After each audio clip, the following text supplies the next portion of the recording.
Olá, amigos e amigas do canal Universo Numérico. Hoje trazemos para vocês mais um diálogo platônico, Protágoras. No coração da Atenas do século V a.C., onde floresciam a filosofia, a retórica, a sofística, viveu um homem que mudaria para sempre o modo como pensamos sobre moral, verdade, conhecimento. Protágoras nasceu por volta do ano 490 a.C., na cidade de Abdera, na Trácia, e foi reconhecido como um dos maiores sofistas da antiguidade. Foi também um grande mestre da argumentação, inclusive admirado por Sócrates, atacado e admirado, e que é dele a célebre frase que o homem é a medida de todas as coisas, que reflete o relativismo que ele defendia. O diálogo de hoje é entre Sócrates e Protágoras, dois gigantes do pensamento. E se você gosta de lógica, filosofia, literatura, cultura de modo geral e quer apoiar o nosso canal, não esqueça de deixar o seu like, compartilhar e se inscrever no canal para não perder nenhuma das postagens. Um abraço e vamos ao texto. Diálogos platônicos. Protágoras. De onde vens, Sócrates? Nem é preciso perguntar, estavas na caça da beleza de Alcibíades? Em verdade, quando o vi, não faz muito tempo, pareceu-me um belo homem. Sim, homem feito, Sócrates. Cá para nós já tem bastante barba. E que importa isso? Não és da opinião de Homero quando diz que a idade mais graciosa é aquela em que o buço aponta? Alcibíades se encontra precisamente nessa fase. E como te foste? Fizeste-lhe uma visita? De que modo te tratou o adolescente? Parece que me tratou bem, principalmente hoje. Por mais de uma vez tomou a palavra em minha defesa. Mas vou contar-te um fato singular. É que, estando ele presente, não lhe prestei a mínima atenção. Por vezes cheguei mesmo a esquecer-me dele. Que poderá ter acontecido de tão grave entre ele e ti? Por certo, não encontraste ninguém mais belo, pelo menos em nossa cidade. Muito mais belo. Que me dizes? É ateniense ou estrangeiro? Um estrangeiro. De onde? De Abdera. E pareceu-te tão belo esse estrangeiro que o consideras superior ao filho de Clínias? Como poderá deixar de ser mais belo, meu caro? Quem é mais sábio? Então, Sócrates, vens do encontro com algum sábio? O homem mais sábio do nosso tempo. Se também fores de parecer que Protágoras é o mais sábio dos homens. Que me dizes? Protágoras acha-se entre nós? Já faz 3 dias. Estiveste com ele há pouco? Sim, onde falei muito e ouvi outro tanto. Então, caso não tenhas nenhum compromisso para agora, por que não contas o que se passou nessa entrevista? Senta-te aqui, no lugar deste menino. Com todo gosto, e ainda vos ficarei agradecido de me ouvirdes. Como também te ficaremos nós, se nos contares isso. Gentileza de parte a parte, então ouvi. Na noite passada, em plena madrugada, Hipócrates, filho de Apolodoro e irmão de Fasão, bateu violentamente com o seu bastão na porta de casa. Logo que alguém lhe abriu, entrou como um pé-de-vento, gritando a plenos pulmões. Sócrates, exclamou, estás dormindo ou já acordaste? E eu, tendo-o reconhecido pela voz, Hipócrates, lhe falei, trazes alguma novidade? Nenhuma, respondeu, se não for coisa boa. Tanto melhor, observei. Porém, que houve? E por que vens a estas horas? Protágoras chegou, disse ele, pondo-se na minha frente. Desde anteontem, lhe repliquei. Só agora o soubeste? Sim, pelos deuses, respondeu. Ontem à noite. Assim dizendo, tateou a cama e sentou-se do lado dos pés. E prosseguiu. Sim, ontem à noite, bem tarde, ao voltar de Enoé. Meu escravo sátiro fugiu. Pensei em vir comunicar-te que ia sair à sua procura, mas qualquer coisa intercorrente me fez esquecer isso. Ao voltar para casa, depois de havermos jantado e quando já nos íamos deitar, meu irmão me disse que Protágoras havia chegado. No primeiro momento, tive ideia de vir imediatamente procurar-te. Depois, pareceu-me que a noite ia muito adiantada.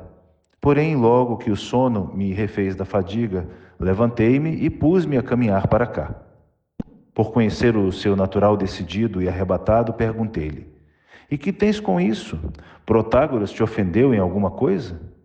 Ao que ele respondeu, rindo: Sim, pelos deuses, Sócrates, por ser sábio só para si e não me comunicar o que sabe. Por Zeus, lhe repliquei, se lhe deres dinheiro e o persuadires, deixar-te-á também sábio. Provera a Zeus, me disse, e aos demais deuses, e que assim fosse. Gastaria todos os meus haveres e os dos meus amigos. Por isso mesmo vim procurar-te, para que te entendas com ele a meu respeito, pois não somente ainda sou muito moço, como nunca vi Protágoras nem nunca lhe falei. Era criança quando ele aqui esteve pela primeira vez. Mas todo o mundo, Sócrates, considera o homem orador, eloquentíssimo. Por que não procurá-lo imediatamente para apanhá-lo em casa? Está hospedado, segundo ouvi dizer, em casa de Calhas, filho de Hipônico. Vamos logo. Retruquei-lhe. Ainda não, meu caro, é muito cedo. Porém, levantemo-nos e vamos para o pátio, onde ficaremos a passear e conversar até clarear o dia. Depois iremos. Além do mais, Protágoras para muito tempo em casa. Não tenhas medo, tudo indica que havemos de encontrá-lo. Depois de dizer isso, levantamo-nos e fomos para o pátio. Então, para pôr à prova a resolução de Hipócrates, pus-me a interrogá-lo sem desviar dele a vista. Hipócrates, comecei, diz-me uma coisa. Já que resolveste procurar Protágoras e dar-lhe dinheiro pelos serviços que te prestar, a que homem procuras e como achas que ele vai deixar-te? Se, por exemplo, te propusesses a procurar seu homônimo Hipócrates de Cós, da estirpe de Asclépio, e lhe desses dinheiro pelos cuidados que te dispensasse, e alguém te perguntasse: Diz-me uma coisa, Hipócrates, a que título vais pagar salário a Hipócrates? Que lhe responderias? Diria, respondeu, que era por ele ser médico. E para vires a ser o quê? Médico, respondeu. E se resolvesses procurar Policleto, de Argos, ou Fídias, ateniense, decidido a pagar-lhe salários, e alguém te perguntasse que profissão tem Policleto e Fídias a quem te dispões a remunerar os serviços, que responderias? Responderia que tem a profissão de escultor. E para vires a ser o quê? Escultor, evidentemente. Muito bem, lhe disse. Agora eu e tu vamos procurar Protágoras, dispostos a dar-lhe dinheiro para que ele se ocupe contigo, se para tanto bastarem nossos recursos e ele ficar satisfeito. Caso contrário, acrescentaremos os recursos de nossos amigos. Imaginemos agora que alguém nos perguntasse ao perceber nosso empenho na consecução desse projeto. Sócrates e Hipócrates, dizei-me, que espécie de homem é esse Protágoras, a quem intencionais oferecer dinheiro? Que lhe responderíamos? Que outro nome aplicamos a Protágoras? Como dizemos de Fídias, que é escultor, e de Homero, que é poeta. Qual é a designação peculiar a Protágoras? Sofista, Sócrates, respondeu. É assim que lhe chamam. E na qualidade de sofista, por conseguinte, que lhe vamos dar dinheiro? Perfeitamente. E se a mesma pessoa insistisse em perguntar-te: e que pretende ser com os ensinamentos de Protágoras? Ao responder-me, enrubesceu, pois já estava suficientemente claro para que eu pudesse ver-lhe o rosto. Por coerência com o que dissemos antes, é claro que é para ser sofista.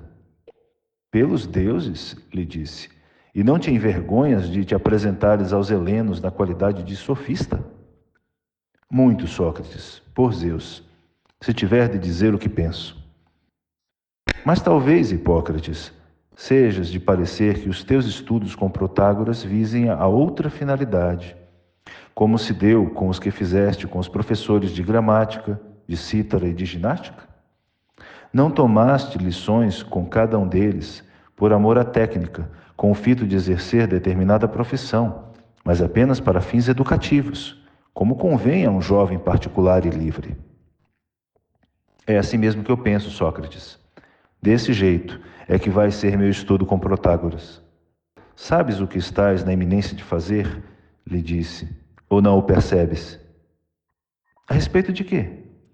Pois resolveste entregar tua própria alma aos cuidados de um homem que, conforme disseste, é sofista. Mas o que seja de fato sofista, muito me admiro se o souberes. Ora, se ignoras isso, também não poderás saber a quem entregas tua alma, nem se é para teu bem ou para teu mal. Penso que sei, respondeu. Então diz, na tua opinião, que é um sofista? A meu parecer, disse, como o próprio nome indica, é um indivíduo cheio de sabedoria. Ora, retruquei, a mesma coisa se poderia dizer dos pintores e dos arquitetos, que são indivíduos cheios de sabedoria. Porém, se alguém nos perguntasse em que os pintores são cheios de sabedoria, de certo lhe responderíamos que é na execução de retratos, e assim como tudo mais. E se ele prosseguisse nas perguntas, e o sofista, de que sabedoria é cheio? Que lhe responderíamos, em que arte ele é perito? Que lhe responderíamos, Sócrates, na arte de ensinar a falar bem. É possível, observei, que a resposta esteja certa, porém não basta isso, pois a pergunta ainda nos impõe de elucidar qual seja a matéria sobre que nos ensina o sofista a falar bem.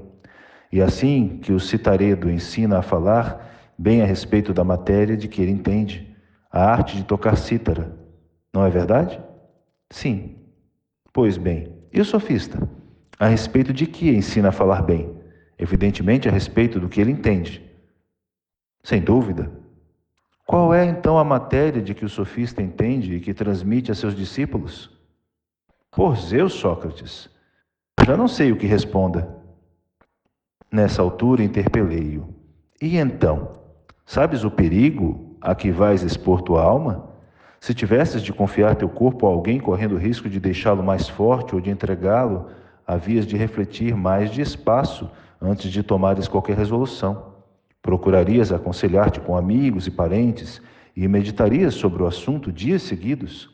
E por uma coisa que consideras muito superior ao corpo, por tua alma, de que dependerá seres feliz ou desgraçado, conforme venha ela a ficar forte ou a estragar-se, por tua alma, não te aconselhaste nem com teu pai, nem com teu irmão, nem com nenhum de nós, teus familiares, para decidirmos se deverias ou não confiar tua alma a esse estrangeiro recentemente chegado. Mas tendo, como disseste, ouvido ontem à noite falar dele, vieste até aqui de manhãzinha, não para entabularmos conversação e te aconselhares comigo sobre se deves entregar-te a ele ou não, porém disposto a gastar tua fortuna e a dos amigos, visto já teres resolvido que é preciso a todo custo frequentar Protágoras, que não conheces, conforme dizes, e com quem nunca conversaste. Dás-lhe o nome de sofista, mas é evidente que ignoras o que vem a ser sofista, e é a esse homem que pretendes entregar-te. Depois de ouvir-me, concluiu. E o que se depreende, Sócrates, do que acabas de dizer? O sofista, Hipócrates, não será, porventura, uma espécie de mercador ou traficante de vitualhas para alimentar a alma? A mim, pelo menos, é o que eles parecem ser. Mas de que se alimenta a alma, Sócrates? De conhecimentos, é claro, respondi.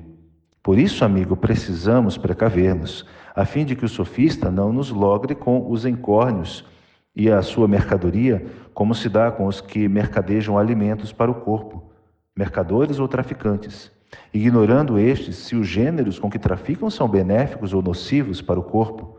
Elogiam-nos indiscriminadamente, o que também ignoram os que os adquirem, a menos que haja entre eles algum médico ou pedotriba.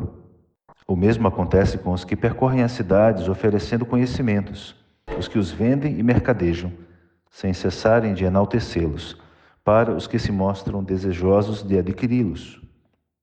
Pode dar-se o caso, caro amigo, de haver muitos que não saibam quais sejam das mercadorias à venda as úteis ou as nocivas para a alma, como também não sabem os que as adquirem, salvo se houver entre eles algum médico da alma. No caso de conheceres o que neste particular é vantajoso ou prejudicial para a alma, poderás comprar conhecimento sem perigo algum, não só de Protágoras, como de qualquer outro sofista.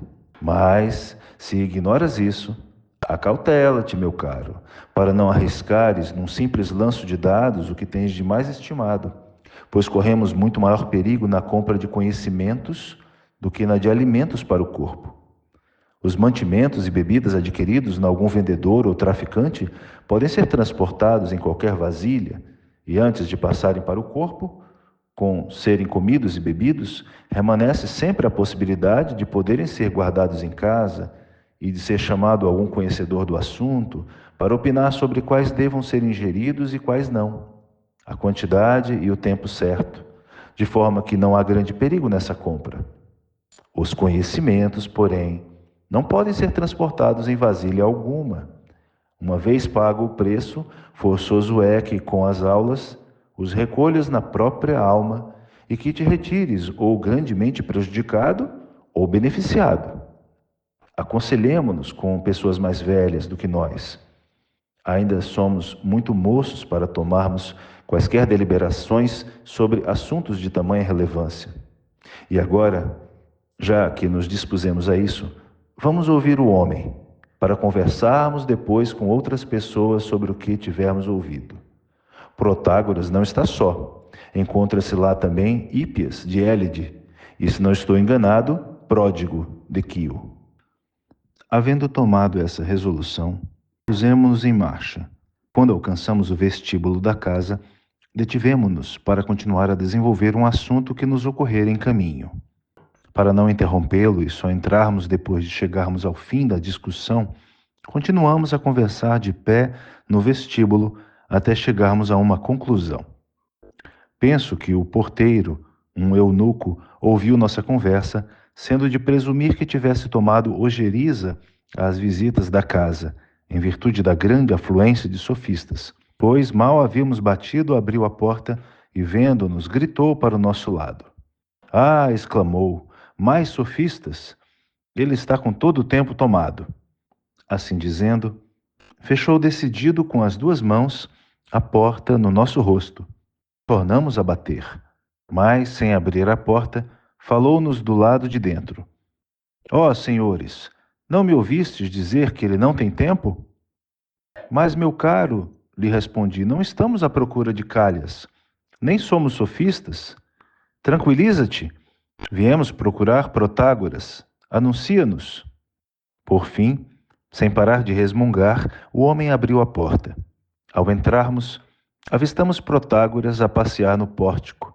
Acompanhando-lhe os passos, encontravam-se, de um lado, Calhas, filho de Hipônico, e seu irmão Uterino, Páralo, filho de Péricles, bem como Cármides, filho de Glaucone. Do lado oposto, o outro filho de Péricles, Xantipo, Filípides, filho de Filomeno, e Antímeros, de Mende, o mais famoso dos discípulos de Protágoras, que estudava com ele para seguir a profissão de sofista. Atrás desses vinha um bando de ouvintes, entre os quais se viam muitos estrangeiros, que Protágoras arrebanhara das cidades por onde passara, atraindo-os com sua voz, como fazia Orfeu, e eles, enfeitiçados, o seguiam. No coro, notavam-se também alguns atenienses. Nesse coro, o que mais me deleitou foi ver a deferência com que todos se esforçavam para não incomodar Protágoras, com lhe tomar a frente. Todas as vezes que ele e seus acompanhantes se voltavam em perfeita ordem e precisão, os ouvintes se apartavam para a direita e para a esquerda, e formando um círculo, numa execução admirável, vinham colocar-se de novo por trás dele. Vi depois desses, como diz Homero, Hípias de Élide, no peristilo oposto, sentado numa cadeira mais alta. À volta dele, em bancos, encontravam-se Erixímaco, filho de Acumeno, Fedro, Homorrinúzio, Andrão, filho de Androtião, e vários estrangeiros, dos quais alguns eram compatriotas de Hípias.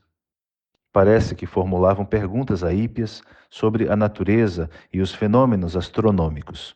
E ele, no trono como se achava, respondia a cada um dos consulentes e discorria sobre as questões apresentadas. Vi também Tântalo. Estava presente também Pródigo de Céus, num compartimento que antes disso servia a Hipônico de celeiro, mas que, à vista da afluência de hóspedes, Calhas havia desocupado para receber os estrangeiros. Pródico ainda estava deitado, debaixo, ao parecer, de muitas peles e cobertores. Perto dele, nos leitos vizinhos, encontravam-se Pausânias, o ceramense, e com Pausânias, um adolescente muito novo ainda, que se me afigurou de boa e nobre índole, e que é, seguramente, de beleza dificilmente comparável. Creio ter ouvido dizer que se chamava Agatão, e não me admirarei nada se ele for o favorito de Pausânias. Havia, pois, esse adolescente, os dois Adimantos, um filho de Sépide e o outro de Leucolófido, e mais alguns. De fora não conseguia apanhar o assunto da dissertação de Pródico, por maior que fosse minha curiosidade de ouvi-lo falar, pois o considero homem eminentemente sábio e divino. Porém, sua voz de tonalidade muito grave ressoava no compartimento, o que não permitia distinguir as palavras. Apenas havíamos entrado. Chegaram também Alcibíades, o belo, como lhe chamaste, e eu concordo, e Crítias, filho de Calescro. Ao entrarmos, ficamos algum tempo a contemplar tudo aquilo, depois do que nos dirigimos a Protágoras, tendo-lhe eu dito: Protágoras, viemos procurar-te para tratar contigo de certo assunto, eu e Hipócrates aqui presente. Desejais falar-me em particular? Disse-me ele, ou na presença destas pessoas? Para nós é indiferente, respondi. Depois de ouvires o que nos trouxe aqui, tu mesmo decidirás o que convém fazer. Qual é, então, o motivo, indagou, de me procurardes? Hipócrates, que aqui vês, lhe disse, é de nossa cidade, filho de Apolodoro, oriundo de uma casa grande e abastada. Quanto aos dotes naturais, pode competir com os mais distintos moços da mesma idade. Ambicionando, segundo penso, tornar-se figura de relevo em nossa cidade, pareceu-lhe que o melhor meio de alcançar esse desiderato seria tomar lições contigo. Vê, portanto, o que é mais conveniente, tratarmos desse assunto em particular ou na frente de outras pessoas. Com razão, Sócrates me falou, te interessaste por mim, um estrangeiro que procura as grandes cidades e nelas convence a fina flor da juventude a abandonar a companhia de parentes estranhos, ou sejam, velhos ou moços, para ligar-se a ele e vir a lucrar com a sua convivência, precisa tomar algumas precauções. Com isso, faz nascer muita inveja, além de provocar inimizades e insídias de toda a natureza. Aliás, sou de opinião que a arte do sofista é muito antiga, mas que os homens das outras eras que a praticavam, com medo dos percalços da profissão, recorriam a subterfúgios para escondê-la, valendo-se alguns como Homero, Hesíodo e Simônides da poesia, outros mais como Orfeu e seus discípulos dos mistérios e oráculos. Sim, alguns, conforme observei, serviram-se até mesmo da arte da ginástica, tal como o tarentino Icus, e também esse sofista ainda vivo, que não cede a palma a nenhum outro, Heródico, o Celembriano, primitivamente de Mégara. A música serviu de pretexto para Agatocles, sofista eminentíssimo, assim como Pitóclides, de Céus, e para muitos outros. Todos eles, como disse, usavam as respectivas artes à guisa de capa, para os resguardarem da inveja. Eu, porém, não compartilho o modo de pensar deles todos, por estar convencido de que não conseguiram realizar o que pretendiam, pois os homens que nas cidades detêm as rédeas do governo não se deixaram iludir com respeito à finalidade de semelhante prática. Quanto ao vulgo, por assim dizer, não percebia nada, limitava-se a elogiar tudo o que eles diziam.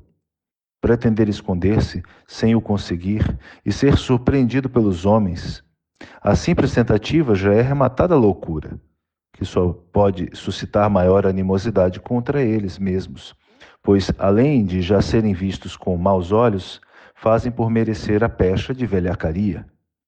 Eis a razão de eu tomar caminho diferente. Declaro sem embages que sou sofista e instruo os homens, convencido de que essa precaução é melhor do que a deles e que mais vale confessar do que negar. Aliás, não deixo de tomar outras medidas que, com a precedente e a ajuda de Deus, me põem a coberto de incômodos, pelo fato de apresentar-me como sofista. E note-se, há muito tempo exerço essa profissão, pois a soma dos meus anos já vai alta. Entre os presentes, não há um só de que eu, com a idade que tenho, não pudesse ser pai. Por isso, nada me poderia ser mais agradável, caso concordeis, do que falardes na presença de quantos se acham aí dentro. Percebi que ele desejava mostrar-se e vangloriar-se a Pródico, a Hípias, de o termos procurado na qualidade de admiradores dele. Daí ter-lhe eu dito: e por que não chamamos também Pródico e Hípias juntamente com os seus acompanhantes, para que nos escutem? Perfeitamente, disse Protágoras. Não preferiríeis, falou Calhas, que vos preparássemos assentos para conversardes sentados? A sugestão foi aceita e, exultantes, a só ideia de ouvir aqueles sábios falarem, nós mesmos carregamos os bancos e os leitos e os dispusemos perto de Hípias, onde já havia outros bancos. Nesse em meio vieram também Crítias e Alcibíades, conduzindo Pródico, que eles conseguiram tirar do leito, e os que se encontravam com Pródico. Depois de todos nós termos sentado, começou Protágoras. Repete agora, Sócrates, aos presentes o que há pouco me disseste a respeito deste moço. Respondi-lhe: começarei, Protágoras, como antes, expondo o objeto de nossa visita.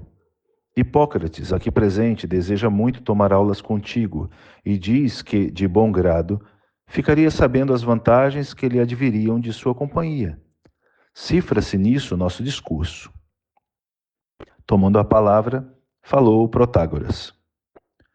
Jovem, no caso de frequentares minhas aulas, desde o primeiro dia de conversação retornarás para casa melhor do que eras, o mesmo acontecendo no dia seguinte e nos subsequentes, acentuando-se cada dia mais o teu progresso. Ouvindo-o falar dessa maneira, retruquei-lhe: não disseste nada extraordinário, Protágoras. Ao contrário, é muito natural, pois tu mesmo, apesar de tão idoso e de tão sábio, te tornarias melhor se alguém te ensinasse o que ignoras. Porém, não é isso o que desejamos saber. Vou dar-te um exemplo. Se Hipócrates mudasse repentinamente de ideia e revelasse o desejo de frequentar a companhia desse moço que se estabeleceu recentemente entre nós, Zeuxipo, de Heracleia, e indo procurá-lo, como faz agora contigo, ouvisse o que acabou de escutar de tua boca, que em cada dia passado em sua companhia ele se tornaria melhor e faria progressos, e por fim lhe perguntasse: em que dizes que me tornarei melhor e farei progresso? Sem dúvida, Leuxipo lhe responderia que era na arte da pintura.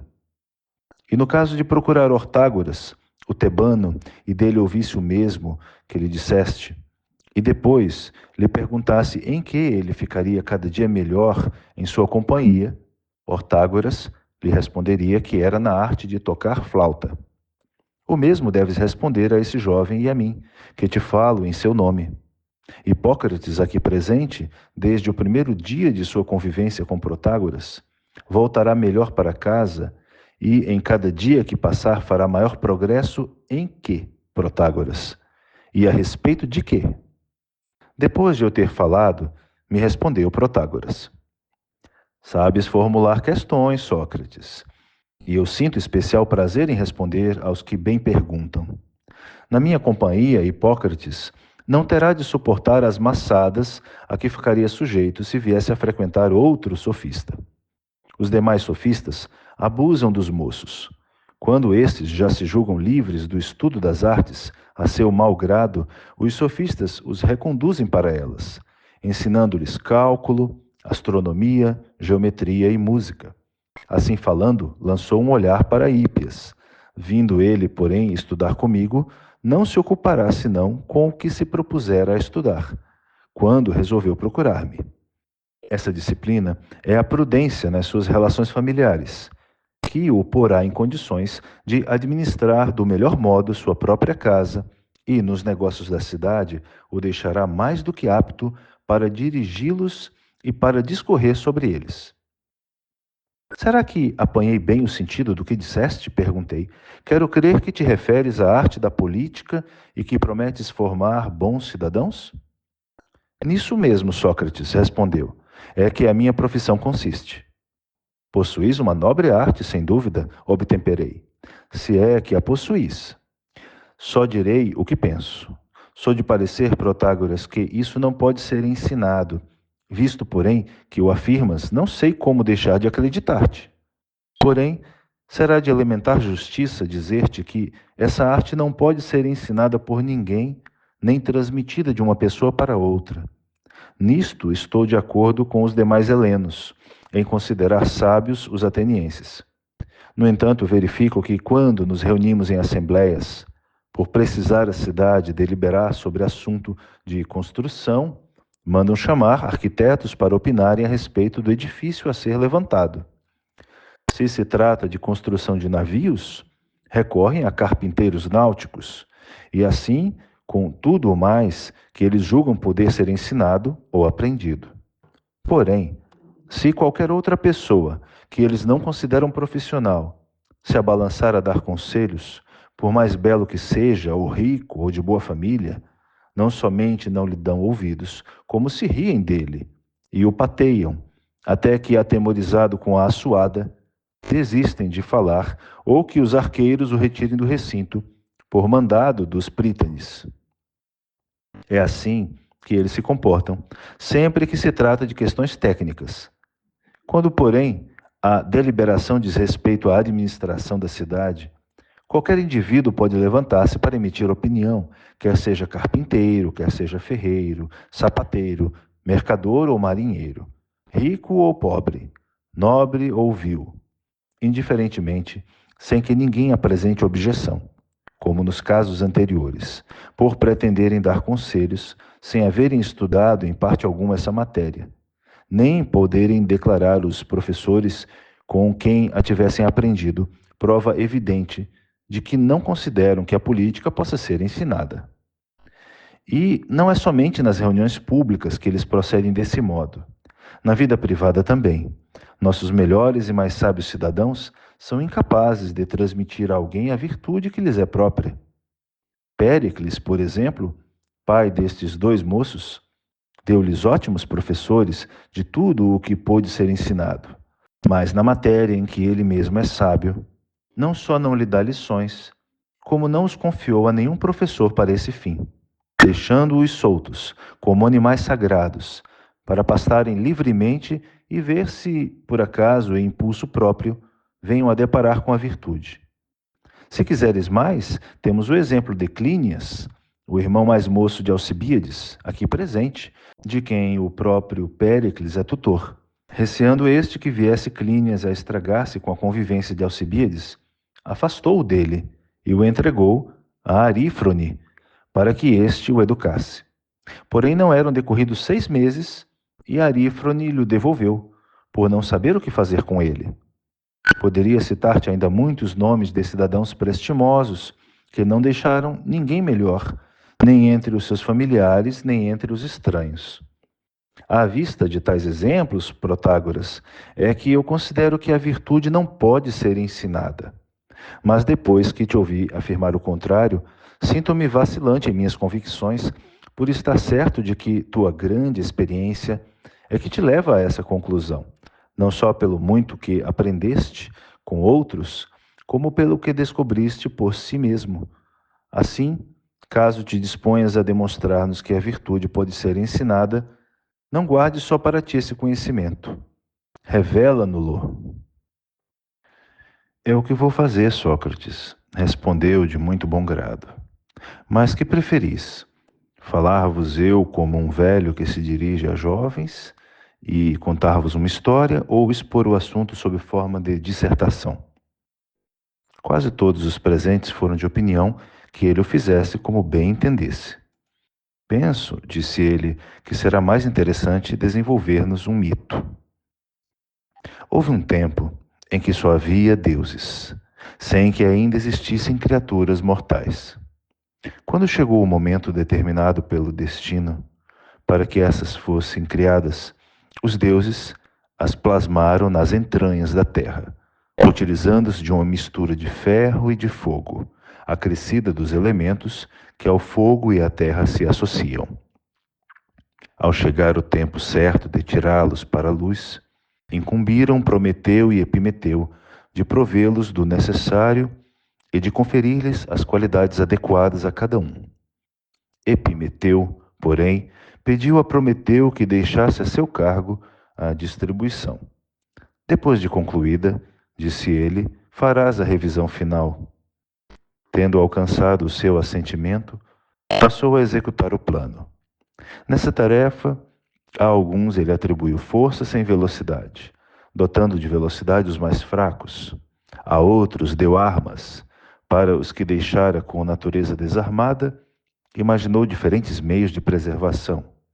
Os que vestiu com pequeno corpo, dotou de asas para fugirem, ou os proveu de algum refúgio subterrâneo.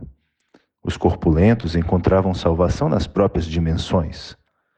Destarte agiu com todos, aplicando sempre o critério de compensação. Tomou essas precauções para evitar que alguma espécie viesse a desaparecer. Depois de haver providenciado para que não se destruíssem reciprocamente, escogitou os meios de protegê-los contra as estações de Zeus, dotando-os de pelos abundantes e pele grossa, suficientes para defendê-los do frio ou adequados para tornar mais suportável o calor, ao mesmo tempo que servissem a cada um de cama natural quando sentissem necessidade de deitar-se. Alguns dotou de cascos nos pés, outros de garras e outros ainda de peles calosas e desprovidas de sangue. De seguida, determinou para todos eles alimentos variados, de acordo com a constituição de cada um. A estes, erva do solo, a outros, frutos das árvores, a terceiros, raízes, e a alguns ainda até mesmo outros animais como alimento, limitando, porém, a capacidade de reprodução daqueles, ao mesmo tempo que deixava prolíficas suas vítimas para assegurar a conservação da espécie.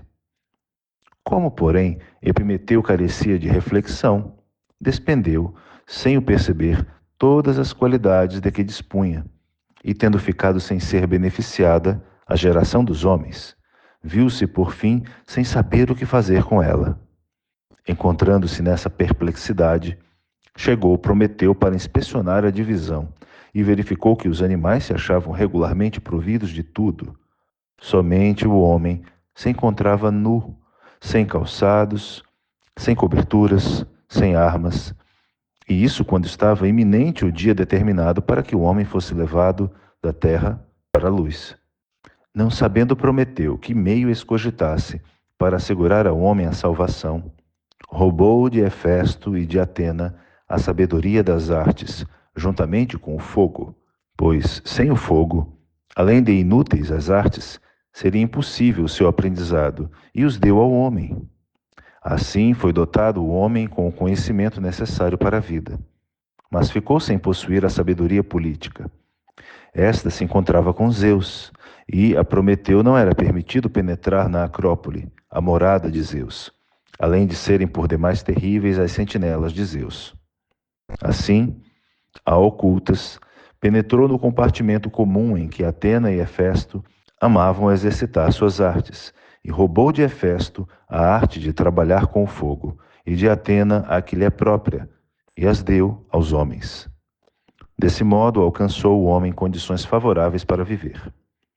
Quanto a Prometeu, consta que foi posteriormente castigado por esse furto, levado a cabo por culpa de Epimeteu. Uma vez de posse desse lote divino, foi o homem, em virtude de sua afinidade com os deuses, o único dentre os animais a crer na existência deles, tendo logo passado a levantar altares e a fabricar imagens dos deuses. Não demorou e começaram a coordenar os sons e as palavras, e a engenhar casas, vestes, calçados e leitos, e a procurar na terra os alimentos. Providos desse modo, a princípio, viviam os homens dispersos. Não havia cidades. Por isso eram dizimados pelos animais selvagens, dada a sua inferioridade em relação a estes. As artes mecânicas chegavam para assegurar-lhes os meios de subsistência, porém eram inoperantes na luta contra os animais, visto carecerem eles, ainda, da arte da política, da qual faz parte a arte militar.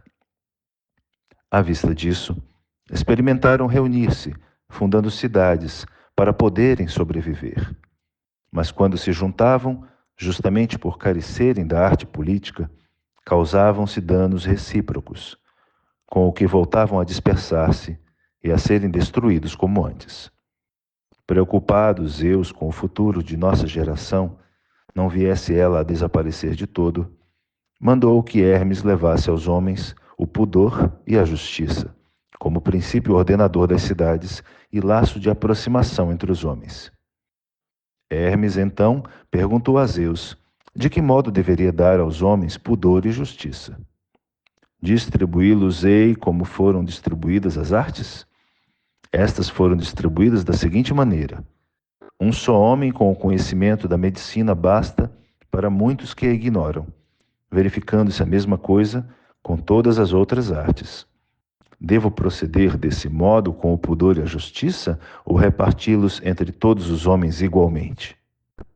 Entre todos, disse-lhe Zeus, para que todos participem deles, pois as cidades não poderão subsistir se o pudor e a justiça forem privilégio de poucos, como se dá com as demais artes. E mais, estabelece em meu nome a seguinte lei: que todo homem incapaz de pudor e de justiça sofrerá a pena capital, por ser considerado flagelo da sociedade. Dessa maneira, Sócrates, e por tal motivo julgam todos, e também os atenienses, que quando se trata de problemas relativos à virtude da arte da construção ou de qualquer outra profissão mecânica, somente poucos podem participar de suas deliberações. E se alguém estranho a esse pequeno número se aventura a emitir opinião, não o toleram, como disseste, e com razão, segundo penso. Quando, porém, vão deliberar sobre a virtude política, em que tudo se processa apenas em função da justiça e da temperança, é muito natural que admitam todos os cidadãos, por ser de necessidade que todos participem dessa virtude, sem a qual nenhuma cidade poderia subsistir. Essa é a razão, Sócrates, da diferença assinalada.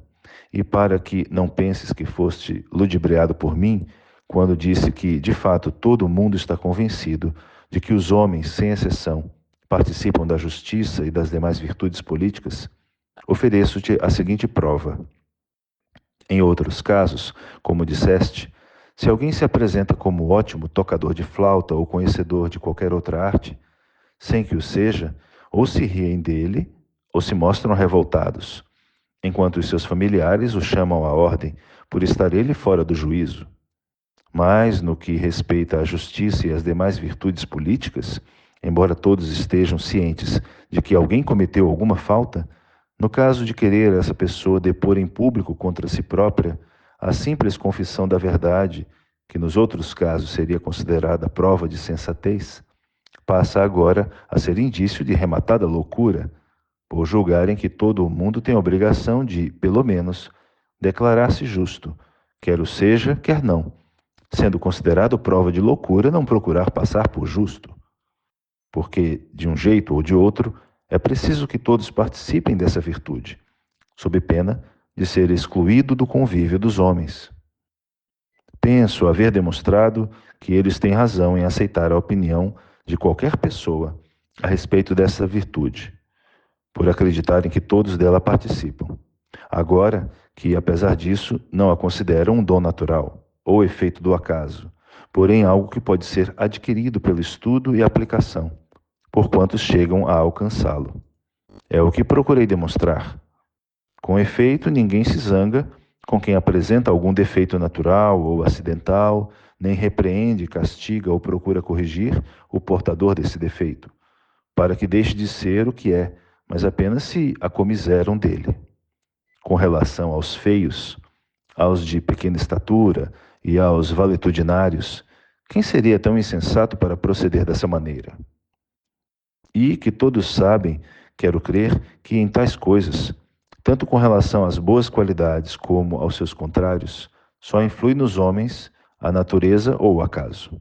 Mas, quanto aos bens que eles julgam só poder serem adquiridos pelo estudo, aplicação e exercício, se alguém não os possui, porém os vícios seus contrários, aí é que surge a indignação, as repreensões e os castigos, contando-se entre aqueles a injustiça, a impiedade e o conjunto do que se opõe às virtudes políticas. Nesse passo, não há quem não se mostre indignado nem se alargue em repreensões, evidentemente, por acreditar que essa virtude se aprende por meio de estudo e aplicação. Se refletires um pouquinho, Sócrates, na força da expressão punir os culpados, chegarás à conclusão de que os homens estão convencidos de que essa virtude pode ser ensinada. É certo que ninguém pune os autores de injustiças pela simples consideração ou motivo de haverem cometido injustiça, a menos que se comporte como um animal irracional. Mas quem se dispõe a punir judiciosamente não inflige o castigo por causa de falta cometida no passado, pois não poderá evitar que o que foi feito deixe de estar feito. Porém, com vistas ao futuro, para que nem o culpado volte a delinquir, nem os que assistem ao castigo venham a cometer falta idêntica. Essa maneira de pensar implica a convicção de que a virtude pode ser ensinada. O castigo é aplicado para a coibição do crime. Eis o modo de pensar de todas as pessoas que aplicam penalidades, tanto particularmente como em público. Todos os homens condenam e castigam os que eles consideram criminosos, os atenienses, teus concidadãos, tão bem como os demais. Assim, do que disseste se infere que os próprios atenienses são de parecer que a virtude pode ser adquirida e ensinada. Tem razão os teus concidadãos em admitir que ferreiros e sapateiros participem de suas reuniões para deliberarem sobre matéria política, e que considerem que a virtude pode ser adquirida e ensinada. É o que, Sócrates, se não me iludo, te foi cabalmente demonstrado. Ainda remanesce uma dificuldade suscitada por ti, a respeito dos homens virtuosos, a saber, por que motivo os homens virtuosos ensinam a seus filhos tudo o que depende de professores e os deixam sábios nessas matérias, porém na virtude em que eles se distinguem, não os deixam superiores a ninguém? Sobre esse ponto, Sócrates, não te apresentarei uma história, prefiro expor. Reflete no seguinte: há ou não há uma coisa de que necessariamente devem participar todos os cidadãos, para que possa subsistir a cidade? A resposta a tal questão é que poderá resolver a dificuldade em que te enleias, ou nada mais o conseguirá. Se essa coisa existe, e se essa qualquer coisa não é nem a arte do arquiteto, nem a do ferreiro, nem a do oleiro, porém justiça, temperança, santidade, que numa só palavra eu designaria como virtude, se é uma qualidade que todos devem possuir e com a qual terão necessariamente de ajeitar-se para fazerem o que quer que seja, ou desistir do intento, se quem não a possui, seja criança ou seja homem e mulher adultos, terá de ser castigado para que com o castigo se torne melhor, sendo expulso por incurável da cidade ou condenado à morte, o que resiste aos ensinamentos e ao castigo. Se as coisas se passam desse modo, por sua própria natureza, e apesar disso os homens bons ensinam tudo a seus filhos, menos esse ponto, considera quão extraordinária deve ser a conduta de tais homens bons? Que eles estão convencidos de que tal virtude é capaz de ser ensinada, tanto particularmente como em público. Já o demonstramos. E convencidos de que pode ser ensinada e cultivada, mandariam ensinar aos filhos todas as disciplinas, cuja ignorância não implica morte ou outra punição, e essa justamente que os expõe à pena de morte ou de exílio, por não a terem eles aprendido nem cultivado, e além da morte, a confiscação dos bens, e para dizer tudo numa só palavra, a ruína de toda a família. Isso, dizia, eles não lhes mandariam ensinar com o maior empenho? Teremos de aceitar, Sócrates, que assim o fizeram. Começando de pouquinho desde pequeno, enquanto vive, é a criança instruída e educada nesse sentido. Desde que ela compreende o que se lhe diz a mãe, a ama, o preceptor e o próprio pai, conjugam esforços para que o menino se desenvolva da melhor maneira possível. Toda palavra e todo ato lhes enseja oportunidade para ensinar-lhe o que é justo ou o que é injusto, o que é honesto e o que é vergonhoso, o que é santo e o que é ímpio, o que pode ou não pode ser feito. Se ele obedece, muito bem. Caso contrário, como fazemos com as árvores inclinadas e contorcidas, são endireitados por meio de ameaças e de processos violentos. Depois, o enviam para a escola e recomendam aos professores que cuidem com mais rigor dos costumes do menino do que do aprendizado das letras e da cítara. E o que os professores fazem, e quando o aluno aprende a ler e começa a compreender o que está escrito, tal como faziam antes com os sons, dão-lhe em seu banquinho a ler as obras de bons poetas, que eles são obrigados a decorar, prenhes de preceitos morais, com muitas narrações em louvor e glória dos homens ilustres do passado, para que o menino venha a imitá-los por emulação e se esforce por parecer-se com eles. Do mesmo modo, procedem os professores de cítara. Envidam esforços para deixar temperantes os meninos e desviá-los da prática de ações más. Depois de haverem aprendido a tocar cítara, fazem-nos estudar as criações de outros grandes poetas, os líricos, e que dão acompanhamento de lira, trabalhando desse modo para que a alma dos meninos se aproprie dos ritmos e da harmonia, a fim de que fiquem mais brandos e, porque mais ritmados e harmônicos, se tornem igualmente aptos, tanto para a palavra como para a ação. Pois, em todo o seu decurso, a vida do homem necessita de cadência e harmonia. De seguida, entregam-nos os pais ao professor de ginástica, para que fiquem com o corpo em melhores condições de servir o espírito virtuoso, sem virem a ser forçados por fraqueza de constituição a revelar covardia, tanto na guerra como em situações semelhantes. Assim procedem os que mais podem, e podem mais os ricos, cujos filhos começam muito cedo a frequentar a escola e são os últimos a deixá-la. Quando saem da escola, a cidade, por sua vez, os obriga a aprender leis e a tomá-las como paradigma de conduta, para que não se deixem levar pela fantasia a praticar qualquer malfeitoria.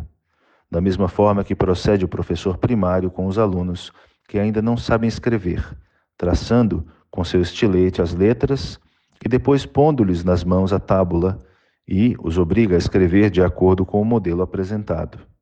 Assim também prescreve leis à cidade, inventadas por antigos e virtuosos legisladores, exigindo que governem e sejam governados por elas. Quem delas se aparta é castigado. Castigo esse que, tanto entre vós como em muitos outros lugares, se denomina correção, por ser a finalidade precípua do castigo corrigir. Ora, havendo tanto cuidado com a virtude, assim particularmente como em público, ainda te admiras, Sócrates, ou duvidas de que ela possa ser ensinada? O que fora de admirar é que não pudesse sê-lo. Qual é a razão de degenerarem muitos filhos de pais excelentes? Aprende também isso. Não é nada de admirar se está certo o que eu disse há pouco, que esse assunto, a saber, a virtude, para que a cidade subsista, não deve ser privativo de ninguém. Se as coisas se passam desse modo, como rigorosamente acontece, examina o problema com relação à profissão ou conhecimento que bem te parecer. Se, para que a cidade pudesse subsistir, fosse necessário que todos soubéssemos tocar flauta, dentro da capacidade de cada um, e tanto em casa como em público, uns ensinassem aos outros a tocar flauta e infligissem castigo aos que não conseguissem tocar bem, sem que ninguém se furtasse de ensinar o que sabe, tal como procedemos com relação ao conhecimento das leis e da justiça, sem fazer mistério do que sabe, como se dá com o ensino de outras artes, pois a todos nós, quero crer, aproveita a justiça e a virtude dos demais, razão de dizer e ensinar de bom grado aos outros, toda a gente, o que é justo e legal, como dizia se mostrássemos igual empenho e franqueza no ensino generalizado da arte de tocar flauta, és de parecer, Sócrates, me falou que os filhos dos bons flautistas se tornariam melhores tocadores do que os filhos dos maus? Penso que não. O menino de mais jeito para a flauta, fosse quem fosse o pai, é que se tornaria proeminente, ficando obscuros os destituídos dessa capacidade. E muitas vezes o filho de um bom tocador de flauta viria a ser flautista medíocre, e vice-versa. O filho de um mau tocador, executor de mérito. De qualquer forma, todos saberiam tocar flauta, em comparação com os ignorantes, que nada entendem dessa arte. O mesmo se dá no presente caso. O indivíduo que se afigure o mais injusto de quantos se criaram no convívio de homens submetidos à lei, é justo e conhecedor dessa matéria, quando comparado com pessoas que não tiveram nem educação, nem tribunais, nem leis, nem qualquer outro fator de natureza compulsória que os obrigasse a cultivar as virtudes. Uma espécie de selvagem, como os que no ano passado o poeta Ferécrates fez representar no Leneu. E certeza, se fosses parar no meio de gente desse tipo, como aconteceu com os misantropos do coro daquela peça, dar-te-ias por muito feliz se te encontrasses com um Euríbato ou um Frinondas e suspirarás de saudades das velhacadas dos nossos homens. Só te mostras agora tão exigente, Sócrates, porque todo o mundo é professor de virtude, na medida de suas forças. Por isso imaginas que não há professores. Do mesmo modo, se perguntasses onde estão os professores de língua grega, não encontrarias um só. Digo mais, se procurasses quem pudesse ensinar aos filhos dos nossos artesãos a arte que seus próprios pais já lhe ensinaram, na medida em que eles e seus companheiros de ofício eram capazes de fazê-lo, um professor nessas condições, Sócrates, que os levasse mais longe, não se me afigura muito fácil de encontrar. Ensinar os ignorantes é facílimo, não só virtude como tudo mais. Por isso, devemos alegrar-nos quando aparece alguém de capacidade para fazer-nos avançar, por pouco que seja, no caminho da virtude. Tenho-me na conta de um desses, superior aos demais homens no conhecimento daquilo que os pode deixar melhores e mais honestos. E me julgo, sem dúvida, merecedor de receber o pagamento estipulado, se não maior ainda, conforme os próprios alunos o declaram. Por isso estabeleci a seguinte modalidade de pagamento. Depois de haver alguém tomado lições comigo, se estiver satisfeito, paga-me a quantia combinada. Caso contrário, entre num templo e ali declare sob juramento quanto acha que valem os conhecimentos adquiridos comigo, e deposite esta quantia. Aí tens, Sócrates, a fábula e os motivos por mim desenvolvidos para demonstrar-te que a virtude pode ser ensinada, maneira de pensar que também compartilham os atenienses. Não sendo assim, de admirar que de pais excelentes nasçam filhos medíocres, e de medíocres excelentes. Os filhos de Policleto, da mesma idade que Páralo e Xantipo aqui presentes, nada são em comparação com o pai. O mesmo acontecendo com os filhos de outros artistas. Quanto a estes dois, é cedo demais para julgá-los. Ainda podemos esperar muito de ambos. São moços. Depois de haver desenvolvido tão longa e excelente peça oratória, Protágoras calou-se. E eu, durante muito tempo, ainda sob o influxo de sua oração, continuei com os olhos fixos no seu vulto, como se ele fosse continuar, a tal ponto desejava ouvi-lo. Mas, ao perceber que, de fato, havia terminado, não sem dificuldade consegui restabelecer-me e, virando-me para Hipócrates, lhe falei: Ó filho de Apolodoro, como te sou agradecido por me teres convidado para vir aqui. Daria tudo para ouvir o que acabei de ouvir de Protágoras. Até este momento, eu estava certo de que não dependia do esforço humano deixar bons os homens. Agora convenci-me do contrário. Remanesce, porém, uma pequena dificuldade que Protágoras, de certo, irá resolver facilmente, após haver discorrido sobre tanta coisa com tamanha proficiência. Se alguém consultasse sobre este assunto algum dos nossos oradores políticos, talvez ouvisse idêntico discurso da boca de Péricles ou da de qualquer outro dos mais facundos oradores. Todos eles, porém, no instante em que lhes apresentam qualquer objeção, comportam-se como livros, ficam sem saber o que responder e incapazes de formular a menor pergunta. E quando interpelados sobre uma particularidade mínima do discurso, fazem como o bronze percutido, que ressoa até que nele alguém encoste a mão. Da mesma forma, os nossos oradores. À menor pergunta que se lhes apresente, alargam-se numa tirada de légua e meia. O nosso Protágoras, pelo contrário, é tão capaz de produzir discursos longos e belos, conforme o provou neste momento, como de responder por maneira concisa, quando interrogado, e de esperar pela resposta ou de recebê-la, no caso de ser ele quem pergunta, o de que muito pouca gente é capaz. Agora, Protágoras, para ter tudo, só me falta uma partezinha de nada, no caso de te dispores a responder-me. Dizes que a virtude pode ser ensinada. Se há quem esteja em condições de convencer-me disso, és tu. O que me deixou perplexo enquanto falavas, completa em minha alma esse pouquinho que ainda falta. Disseste que Zeus enviou aos homens a justiça e o pudor. Por outro lado, em muitas passagens de tua exposição, fizeste referência à justiça, à temperança, à santidade, como se tudo isso em conjunto não fosse senão uma única coisa: virtude. Explica-me isso agora com mais particularidades. Se a virtude é de fato algo completo, vindo a ser partes dela a justiça, a temperança e a santidade, ou se todas essas qualidades, como disse há pouco, são apenas nomes diferentes de uma única unidade. É só isso que desejo saber. A essa pergunta, Sócrates, disse ele, é muito fácil responder. A virtude é um todo, e as qualidades a que te referiste são partes desse todo.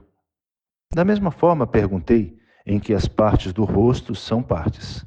A boca, o nariz, os olhos, as orelhas, ou como as partes do ouro, que não diferem umas das outras, e do conjunto, a não ser pela grandeza e pequenez? São como as primeiras, Sócrates. É o que eu penso, como se relacionam com todo o rosto suas diferentes partes. E os homens? Voltei a falar. Uns recebem uma parte dessa virtude e outros outra parte, ou será forçoso receber o conjunto quem receber uma das partes? De forma alguma, respondeu, pois há muitos homens corajosos que são devassos, como há homens justos que não são sábios. Então, também são partes da virtude, perguntei, a sabedoria e a coragem? Sem a menor dúvida, retrucou. A sabedoria até é a parte mais importante. E cada uma dessas partes, interroguei, é diferente das demais? Sim. E possui cada uma delas propriedade peculiar, como acontece com as partes do rosto? Os olhos não são como as orelhas, nem têm as propriedades destas. Como não são iguais entre si as demais partes, nem com relação às propriedades, nem com tudo mais.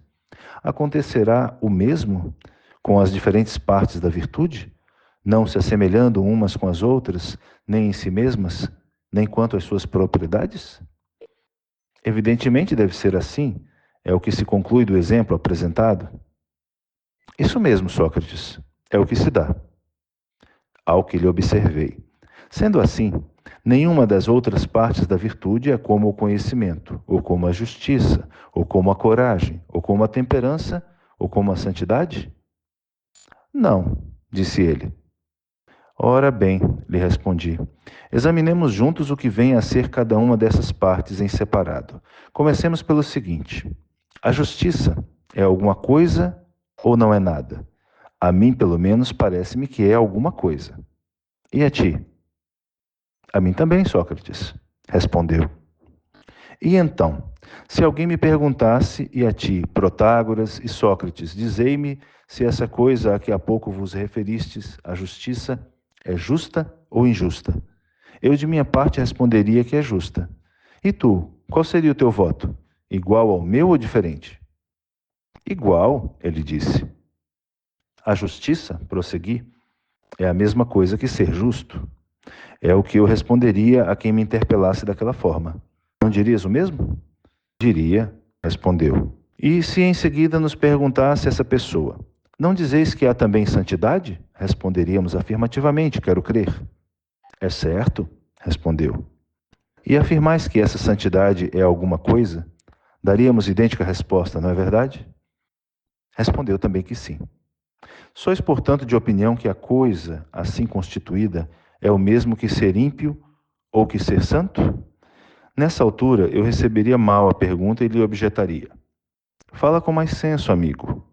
Nada poderia ser santo se a própria santidade não fosse santa. E tu, não lhe responderias dessa maneira? Perfeitamente, disse. E se em prosseguimento nos perguntasse essa pessoa, que foi o que disseste há pouco? Ter-vos-ei ouvido bem? Se mal não me lembro, afirmaste que as partes da virtude se relacionam entre si, de forma que cada uma delas é diferente da outra. Eu, do meu lado, lhe diria: não há dúvida que ouviste precisamente isso. O que não está certo é afirmares que eu fui o que disse. Foi Protágoras quem respondeu nesse sentido. Eu só fiz apresentar a questão. E no caso de ele perguntar: é verdade o que ele diz, Protágoras? Afirmas que as diferentes partes da virtude não se assemelham entre si? Foi isso que disseste? Que lhe responderias? Forçosamente, Sócrates me falou, teria de concordar. E depois de semelhante concessão, Protágoras, que lhe responderíamos se ele insistisse em perguntar? Logo, não sendo suscetível a santidade de ser justa, nem a justiça de ser santa, porém algo que não é santo, como seria a santidade algo que não é justo? É o mesmo que dizer que a santidade é injusta e a justiça ímpia? Que lhe responderíamos? De minha parte, pelo menos, eu lhe diria que a justiça é santa e a santidade justa. E no que te diz respeito, também, se me o permitisses, lhe daria a idêntica resposta, que a justiça é a mesma coisa que a santidade, ou algo semelhante, e que, com toda a probabilidade, a justiça se parece com a santidade e a santidade com a justiça. Vê agora se te oporias a que eu respondesse dessa forma, ou se compartilhas a minha maneira de pensar. A meu ver, Sócrates respondeu, a coisa não me parece tão simples para que possamos conceder que a justiça é santa e a santidade justa. Quero crer que entre as duas há uma certa diferença. Mas que importa isso? Continuou. Se assim o quiseres, seja santa para nós a justiça e justa a santidade. Isso não, repliquei. Não estou pedindo que discutamos na base de se assim o quiseres, ou de se for do teu agrado, porém apenas entre mim e ti. Quando digo eu e tu, é na convicção que a proposição será mais bem fundamentada no caso de deixarmos o si de lado. Está bem, disse ele. A justiça tem alguma semelhança com a santidade, porque de um jeito ou de outro, uma coisa sempre se parece com outra. Entre o preto e o branco há pontos de contato, assim como entre o duro e o mole, e com todas as coisas que se nos afiguram opostas entre si. Até mesmo as partes de que há pouco falamos, como de propriedades específicas, e que diferiam umas das outras, a saber, as partes do rosto, de um jeito ou de outro, se aproximam e se parecem umas com as outras, de forma que poderias provar, se assim quisesses, que todas elas se assemelham entre si. Porém, não é certo chamar semelhantes as coisas que apresentam alguma semelhança, nem dizer que são dessemelhantes as que, sob certos aspectos, se distinguem, por menores que sejam os pontos de referência. Sem ocultar meu espanto, lhe falei. Para ti, então, o justo e o santo se relacionam de tal modo que só apresentam um pequeno grau de semelhança? Não é bem isso, respondeu, mas também não é o que pareces imaginar. Está bem, lhe disse. Uma vez que tal assunto, ao que se me afigura, não te agrada, deixemo-lo de lado e examinemos outro ponto de tua exposição. Dás o nome de insensatez a alguma coisa? Disse que sim. E essa coisa não é precisamente o oposto da sabedoria? É o que penso, respondeu. E quando os homens se conduzem com acerto e sobriedade, és de opinião que sejam temperantes quando procedem desse modo, ou serão quando fazem o oposto a isso? São temperantes, respondeu. É pela temperança que são temperantes, não é verdade? Necessariamente. E não é também certo que os que não se conduzem direito procedem loucamente, não sendo temperantes enquanto se comportam desse modo? É também o que penso, Sócrates. Sendo assim, proceder insensatamente é o oposto de proceder com temperança? Diz que sim. Logo, o que é feito insensatamente é feito pela insensatez, e o que é com temperança é feito pela temperança. Concordou. E não é certo o que é feito fortemente, o que é feito com força, e debilmente o que é feito com debilidade? Foi de parecer que sim. E o que é velozmente feito, é feito com rapidez, e o lentamente com lentidão? Disse que sim. E quando é feito do mesmo modo, é feito pelo mesmo princípio? E quando por maneira contrária, por princípio contrário? Concordou. Muito bem, ele disse. Existe o belo? Admitiu que sim. E haverá o que se oponha além do feio? Nada mais. E agora, existe o bem? Sem dúvida. E pode haver alguma coisa que se lhe oponha a não ser o mal? Disse que não. E então, não há na voz o que se denomina agudo? Respondeu que sim. E que poderá ser contrário ao agudo, se não for o grave? Nada mais, Sócrates. Cada contrário, portanto, só tem um contrário, não muitos. Concordou. Ora bem, lhe disse, recapitulemos tudo o que aceitamos até aqui. Admitimos que cada contrário só tem um contrário, não mais. Admitimos, disse. E que o que é feito de modo contrário é feito por princípio contrário? Disse que sim. Admitimos também que o que é feito loucamente é feito por maneira contrária à do que é feito com temperança. Confirmou. O que é feito com temperança é feito pela temperança, e o que é feito loucamente pela loucura. Concordou. Logo, o que é feito de modo contrário é feito por um princípio contrário, não é isso? Exato. Uma coisa é feita pela temperança e outra pela loucura. Sim. De maneira contrária? Perfeitamente. Então, por princípios contrários. Correto. Nesse caso, a loucura é o contrário da temperança. É o que parece. E não te recordas que há momentos concluímos que a loucura era o oposto da sabedoria? De fato, respondeu. E que cada contrário tem apenas um contrário? Diz que sim. Então, Protágoras, qual das duas proposições será preciso rejeitar? A que reza, cada contrário só tem um contrário, ou a que assevera ser diferente da temperança à sabedoria, e ambas partes da virtude, e que não somente são diferentes em si mesmas, como em suas propriedades, tal como se dá com as partes do rosto? Qual das duas proposições será preciso rejeitar? Juntas, as duas não fazem boa música, não afinam, nem se harmonizam.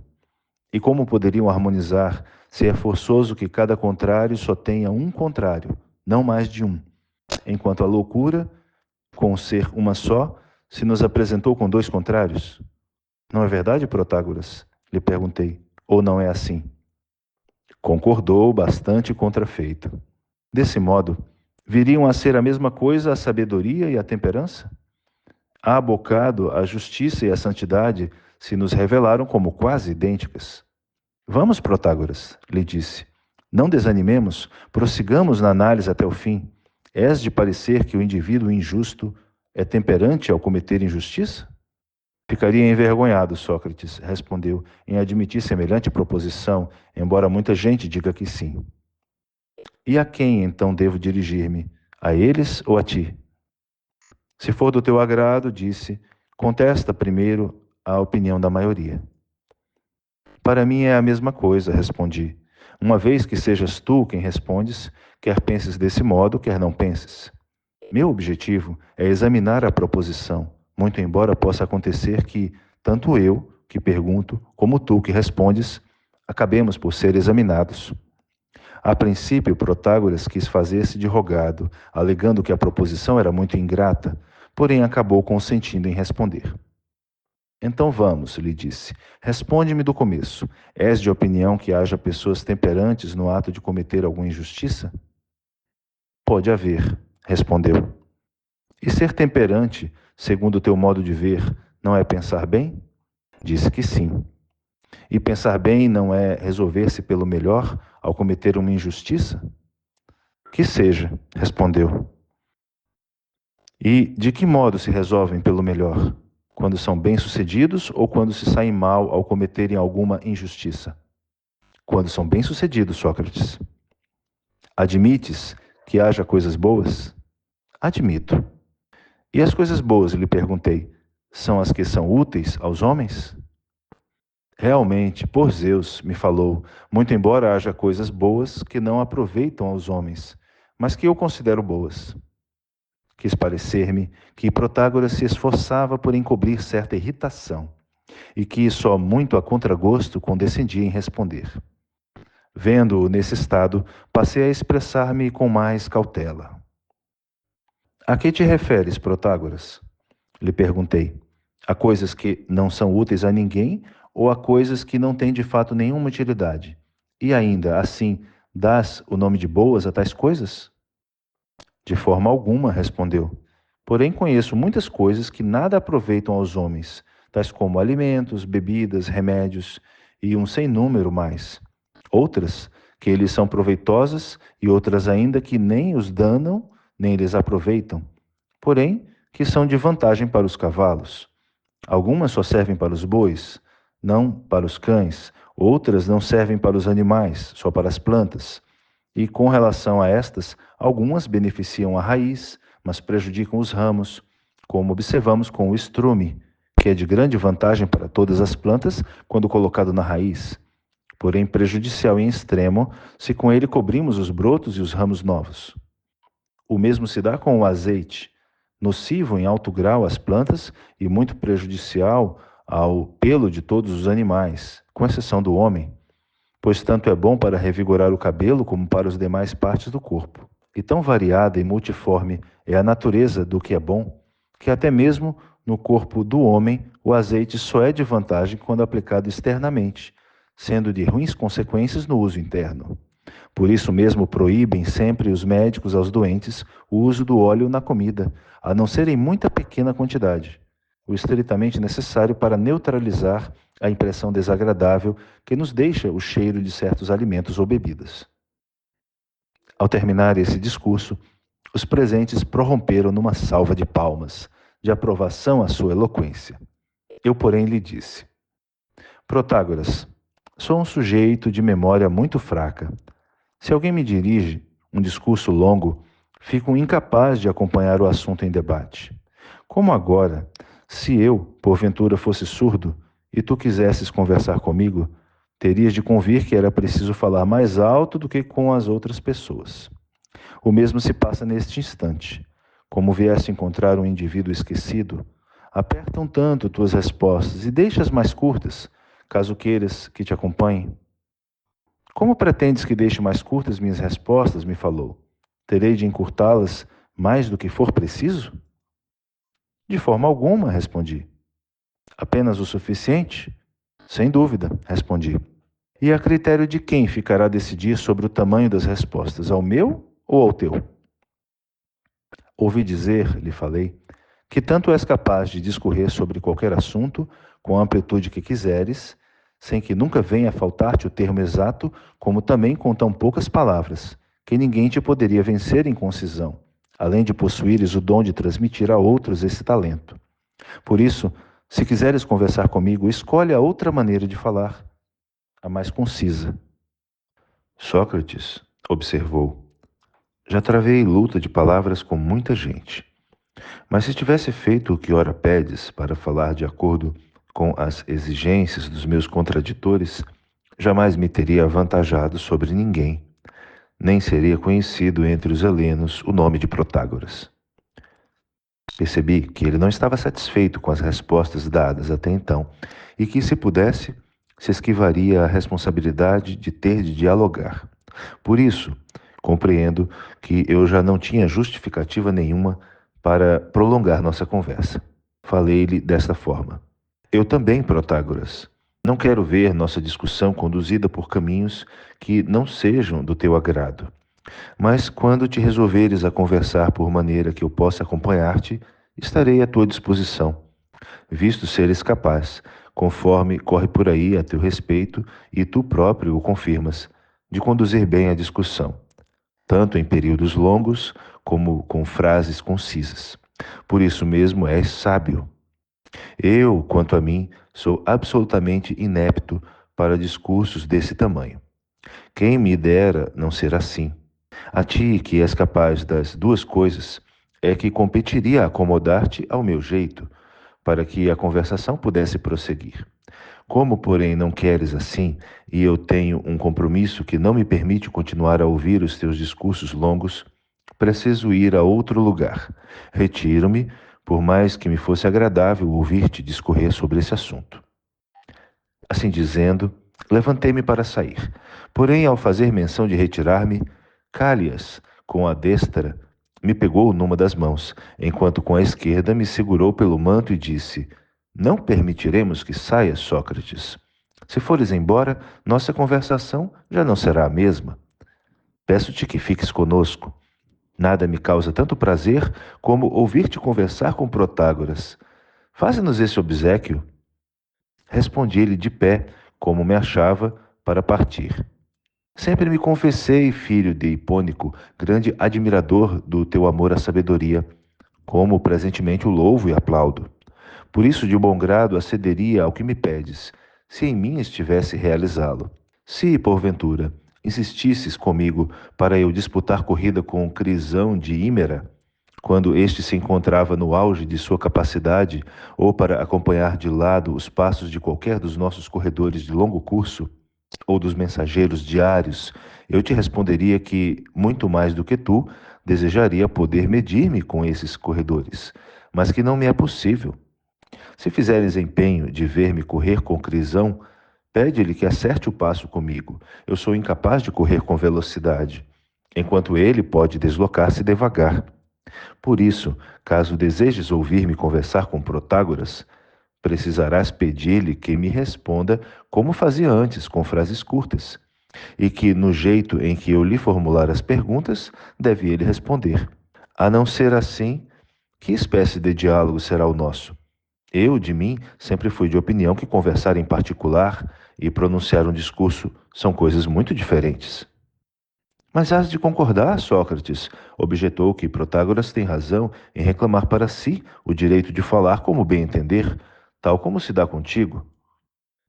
Nessa altura, Alcibíades tomou a palavra e disse: Não tens razão, Calhas. Sócrates declara francamente que não possui o dom dos discursos longos e que nesse ponto Protágoras lhe é superior. Mas na maneira de sustentar uma conversação, de receber um argumento e de contestá-lo, muito me admirarei se neste particular ele ceder o passo a quem quer que seja. Portanto, se Protágoras confessar que é inferior a Sócrates na discussão, Sócrates se dará por satisfeito. Porém, no caso de reclamar ele também para si essa superioridade, converse então no terreno de perguntas e respostas, sem alongar-se a cada pergunta com uma tirada de légua e meia. Nem fuja da problemática apresentada e negue ao adversário o direito de falar, fazendo só ele uso da palavra, a ponto de chegarem muitos a esquecer-se da natureza do assunto em debate. Quanto a Sócrates, posso assegurar que não é esquecido, embora goste de brincar com dizer-se desmemoriado. Sou de parecer, assim, que a alegação de Sócrates é mais procedente, pois todos têm o direito de dar sua opinião. Depois de Alcibíades, se não me falha a memória, falou Crítias o seguinte: Pródico e Hípias, começou. Quer parecer-me que Calhas está do lado de Protágoras. Quanto a Alcibíades, é sempre arrebatado em suas opiniões. Nós outros, porém, não devemos tomar nem o partido de Sócrates, nem o de Protágoras, mas interceder junto de ambos para que não deixem em meio à discussão. Depois de haver ele dito isso, falou Pródico. Considero muito acertado, Crítias, o que disseste. As pessoas presentes a semelhantes discussões devem ouvir imparcialmente as duas partes, não, porém, de modo igual, o que não é a mesma coisa. Ambos devem ser ouvidos com a mesma atenção, mas não podemos conceder aos dois igual interesse, porém maior ao que se revelar mais sábio e menor ao de menor preparo. Eu também, Sócrates e Protágoras, peço que vos mostreis mais condescendentes. Cada um poderá dissentir da opinião do outro, porém sem brigar. Entre amigos não pode haver discussão com simpatia. Só brigam adversários e inimigos. Desse modo, nossa reunião poderá prosseguir admiravelmente. Assim, vós outros, os oradores, recebereis, não direi elogios, mas aprovação de nós ouvintes. A aprovação se processa sem impostura na alma dos presentes, ao passo que os elogios, por vezes, são apresentados com palavras que não exprimem o verdadeiro sentimento de quem as pronuncia. Seria essa a melhor maneira de nós, ouvintes, colhermos não prazer, porém satisfação, pois satisfeito fica quem aprende alguma coisa e sai com a alma mais rica de sabedoria, ao passo que só sente prazer quem come ou bebe por intermédio do corpo qualquer sensação agradável. O discurso de Pródico foi aplaudido por boa parte dos presentes. Depois de Pródico, falou Hípias, o sábio. Senhores aqui reunidos, sou de opinião que todos nós somos parentes, amigos e concidadãos. Não por força da lei, mas pela natureza, porque o semelhante é, por natureza, igual ao semelhante, ao passo que a lei, como tirana que é dos homens, violenta muitas vezes a natureza. Seria, pois, vergonhoso para todos nós, que conhecemos a natureza das coisas e somos os mais sábios dos helenos, e que por isso mesmo nos reunimos nesta cidade, o Pritaneu da sabedoria helênica, e nos encontramos nesta casa, a maior e mais suntuosa da cidade, nada apresentarmos à altura dessa dignidade e nos limitarmos a brigar, como fazem pessoas menos qualificadas. Conjuro-vos, pois, e aconselho-vos, Protágoras e Sócrates, a vos reconciliardes. Aceitai nossa mediação para transigirdes de parte a parte. Não sejas tão exigente quanto à maneira de conduzir o diálogo, com admitires apenas a concisão levada ao extremo, se isso não for por agrado de Protágoras, mas afrouxam tanto as rédeas ao discurso, para que este se torne mais solene e digno de vós mesmos. Nem tu, Protágoras, do teu lado, soltes todas as velas ao vento favorável, até perderes a terra de vista no mar largo da eloquência? Não, mantende-vos num meio termo. Fazei o que vos digo e escolhei, no caso de aceitardes meu parecer, um juiz ou presidente, ou prítane, que cuidará da justa medida de cada discurso. Essa proposta foi recebida com aplausos unânimes, havendo Calhas declarado que não me deixaria sair, enquanto outros pediram que eu indicasse um presidente. Objetei que fora vergonhoso eleger um árbitro para os discursos. Se a escolha recaísse em alguém inferior a nós dois, não ficaria bem impor a lei aos melhores o inferior. Se fosse, haveria também inconveniente, pois esse igual procederia do mesmo modo que nós, tornando-se assim supérflua sua intervenção. Deveis, nesse caso, escolher alguém melhor do que nós. Mas, em verdade, sou de parecer que não é possível encontrar alguém mais sábio do que o nosso Protágoras. Se escolherdes quem não lhe seja superior, mas o apresentardes como tal, constituiria ofensa a Protágoras, deixá-lo sob fiscalização, como se ele fosse indivíduo carecente de valor, conquanto para mim me fosse aquilo indiferente. Contudo, para que nossa reunião não venha a dissolver-se e possa ir adiante o diálogo, conforme desejais, declaro-me disposto a proceder da seguinte maneira. Se Protágoras não quiser responder, apresente as perguntas que eu darei as respostas, esforçando-me ao mesmo tempo por mostrar-lhe como entendo que se deve responder quando perguntado.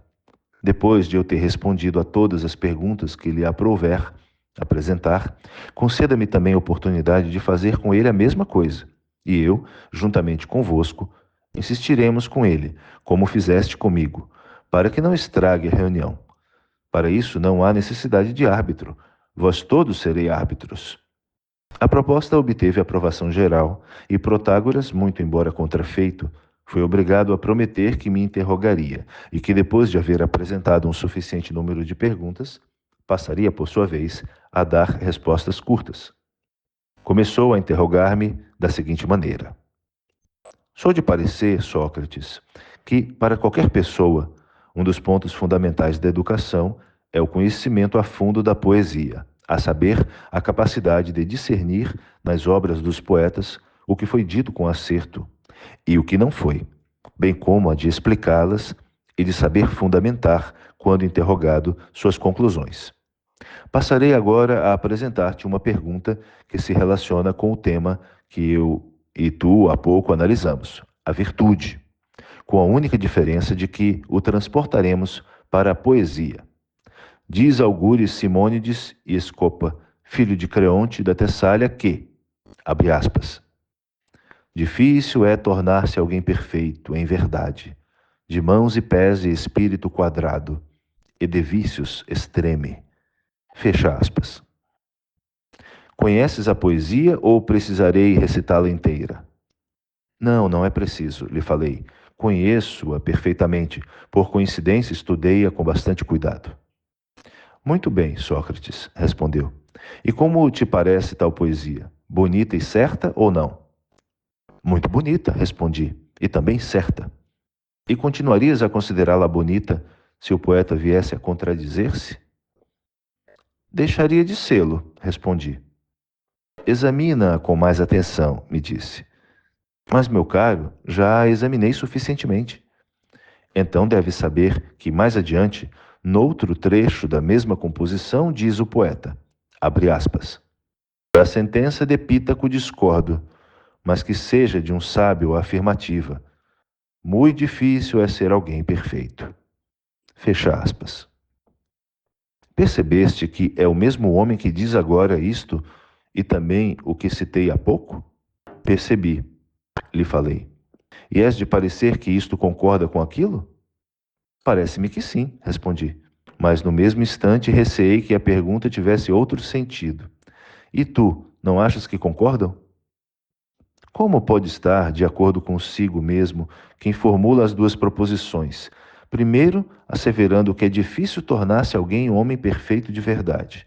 Para, pouco adiante, na mesma composição, esquecido do que afirmara, censurar Pítaco, que dissera o mesmo que ele, a saber, que é difícil ser homem de bem, e manifestar seu desacordo, muito embora Pítaco houvesse dito a mesma coisa que ele. Ora, se ele censura quem diz a mesma coisa que ele, é evidente que censura a si mesmo, demonstrando desse modo que uma das duas proposições está errada. Esse discurso arrancou estrondosos aplausos de grande parte dos ouvintes. De início, comportei-me como quem é atingido por hábil boxeador. Enquanto ele assim falava e os outros faziam barulho com suas aclamações, senti-me atordoado e com a vista turva. Depois, para ser franco, somente para ganhar tempo e apanhar bem o pensamento do poeta, me virei para Pródigo e lhe falei. Pródigo, lhe disse, Simônides é teu compatriota. Tens obrigação de defender o homem. Vou chamar-te em meu auxílio. Quero crer, como do Escamandro, conta Homero, que, assediado por Aquiles, apelou para a ajuda do Simoente e lhe diz: Vamos, irmão predileto, reunidas as forças, a esse homem já contrapor-nos. Da mesma forma, apelo a ti, de medo que Protágoras jogue por terra o nosso Simônides. Chegou o momento de reabilitares Simônides, com tua arte, que te permite distinguir entre o querer e o desejar, como sendo diferentes, e que há pouco te possibilitou dizeres tantas e tão belas coisas. Aplica neste passo e diz-me se pensas como eu, pois sou de parecer que Simônides não se contradiz. Revela-nos agora, Pródigo, tua maneira de pensar. Julgas que sejam a mesma coisa, ser e tornar-se, ou coisas diferentes? Diferentes, por Zeus? Respondeu Pródigo. Não te parece, perguntei, que no primeiro trecho Simônides revelou sua maneira de pensar que é difícil tornar-se alguém homem de bem? Tens razão, respondeu Pródigo. E depois, quando censura Pítaco, prossegui. Não é como afirmou Protágoras, por haver dito a mesma coisa, porém algo diferente. Pítaco não diz, como Simônides, que é difícil chegar a ser homem de bem, porém ser homem de bem.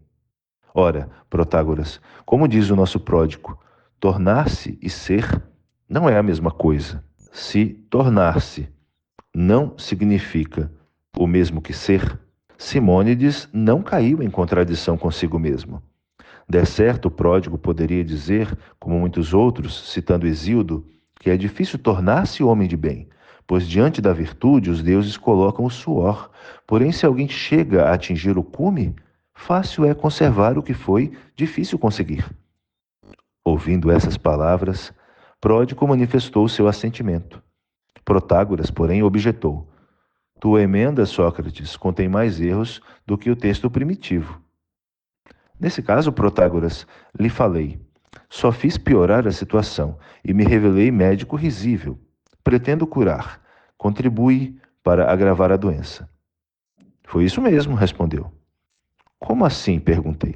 Muito grande teria sido a ignorância do poeta, disse, no caso de considerar coisa fácil a aquisição da virtude, quando, no consenso dos homens, é o que há de mais difícil. Por Zeus, lhe respondi. Foi sorte estar Pródigo presente à nossa discussão, pois é bem possível, Protágoras, que a ciência de Pródigo seja divina e muito antiga. Vem do tempo de Simônides, se não for ainda mais velha. Mas estou vendo que, apesar de conheceres tantas coisas, ignoras essa ciência. Não és como eu, que a conheço muito bem, na qualidade de discípulo de Pródigo. No presente caso, quer parecer-me que não percebeste que a expressão difícil talvez não tenha sido empregada por Simônides no mesmo sentido em que a empregas, porém no sentido em que Pródigo me censura a respeito da expressão terrível.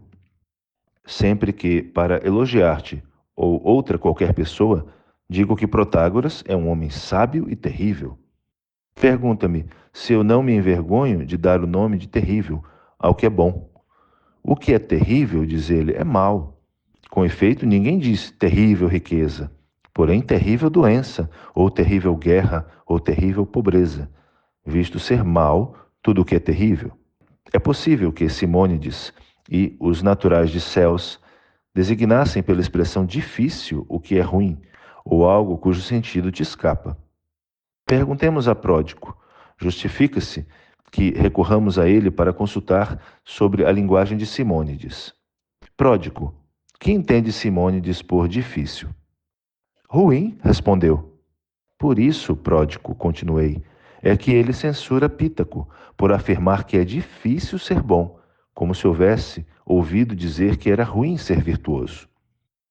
E que mais, Sócrates, respondeu Pródigo, pensas que Simônides houvesse dito a não ser isso mesmo, além de criticar Pítaco por ignorar o sentido exato dos vocábulos, visto ser de Lesbos e haver crescido no meio de linguajar bárbaro? Estás ouvindo, Protágoras? Lhe falei o que Pródigo acabou de declarar. Tens alguma objeção a fazer? E Protágoras: estás redondamente enganado, Pródigo. Sei com segurança que Simônides empregou o vocábulo difícil no mesmo sentido em que o empregamos, não no de ruim, porém no de não ser fácil, do que só se obtém com muito esforço. Esse é também, Protágoras, o meu modo de pensar, lhe respondi, a respeito de Simônides, e Pródigo o sabe muito bem. Ele apenas quis brincar para experimentar-te e ver se eras capaz de defender o teu ponto de vista. A melhor prova de que Simônides não emprega difícil no sentido mau, temo-la na frase que vem logo depois daquilo, que, abre aspas, tal galardão a Deus apenas toca. Fecha aspas. É evidente que ele não poderia afirmar que é ruim ser virtuoso, para acrescentar logo depois que somente um Deus poderá sê-lo e considerar isso apanágio exclusivo da divindade. Ou então Pródigo se referiu a algum Simônides depravado, não ao cidadão de céus. qual tivesse sido a verdadeira intenção de Simônides ao compor esse poema, desejo revelar-te, caso tenhas interesse em verificar, segundo tuas próprias expressões, quanto sou forte em poesia, ou, se preferires, cedo-te a palavra. Depois de ouvir minha proposta, Protágoras respondeu: Como quiseres, Sócrates. Pródico e Hípias insistiram para que eu falasse, no que foram secundados pelos demais. Então, comecei, vou tentar dizer-vos o que penso dessa poesia. Entre os helenos foi cultivada a filosofia desde tempos imemoriais e com mais carinho em Creta e na Lacedemônia, sendo nessas regiões mais numerosos os sofistas do que em qualquer outra parte. Eles, porém, negam que o sejam e fingem-se ignorantes, para que não se torne manifesto que ultrapassam os demais helenos em sabedoria, justamente como fazem os sofistas a que Protágoras se referiu. Só querem parecer superiores na arte dos combates e pela coragem, por acreditarem que, se vier a tornar-se conhecido o segredo dessa superioridade, todo o mundo se aplicará ao estudo de sua sabedoria. Acontece, porém, que, escondendo o que sabem, induzem a erro os imitadores dos lacedemônios nas demais cidades, os quais, por simples macaqueação, se amassam reciprocamente as orelhas. Só andam de cestos nas mãos, dedicando-se à ginástica, e usam mantos curtos, convencidos de que foi por esses meios que os lacedemônios conseguiram dominar os helenos.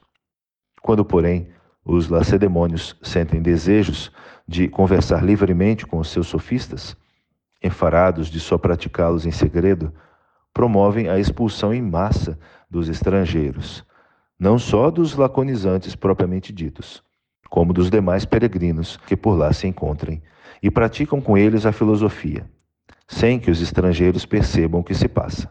Por isso mesmo, não dão permissão aos jovens para visitar outras cidades, o que também fazem os cretenses, para que não venham a desaprender o que lhes ensinaram.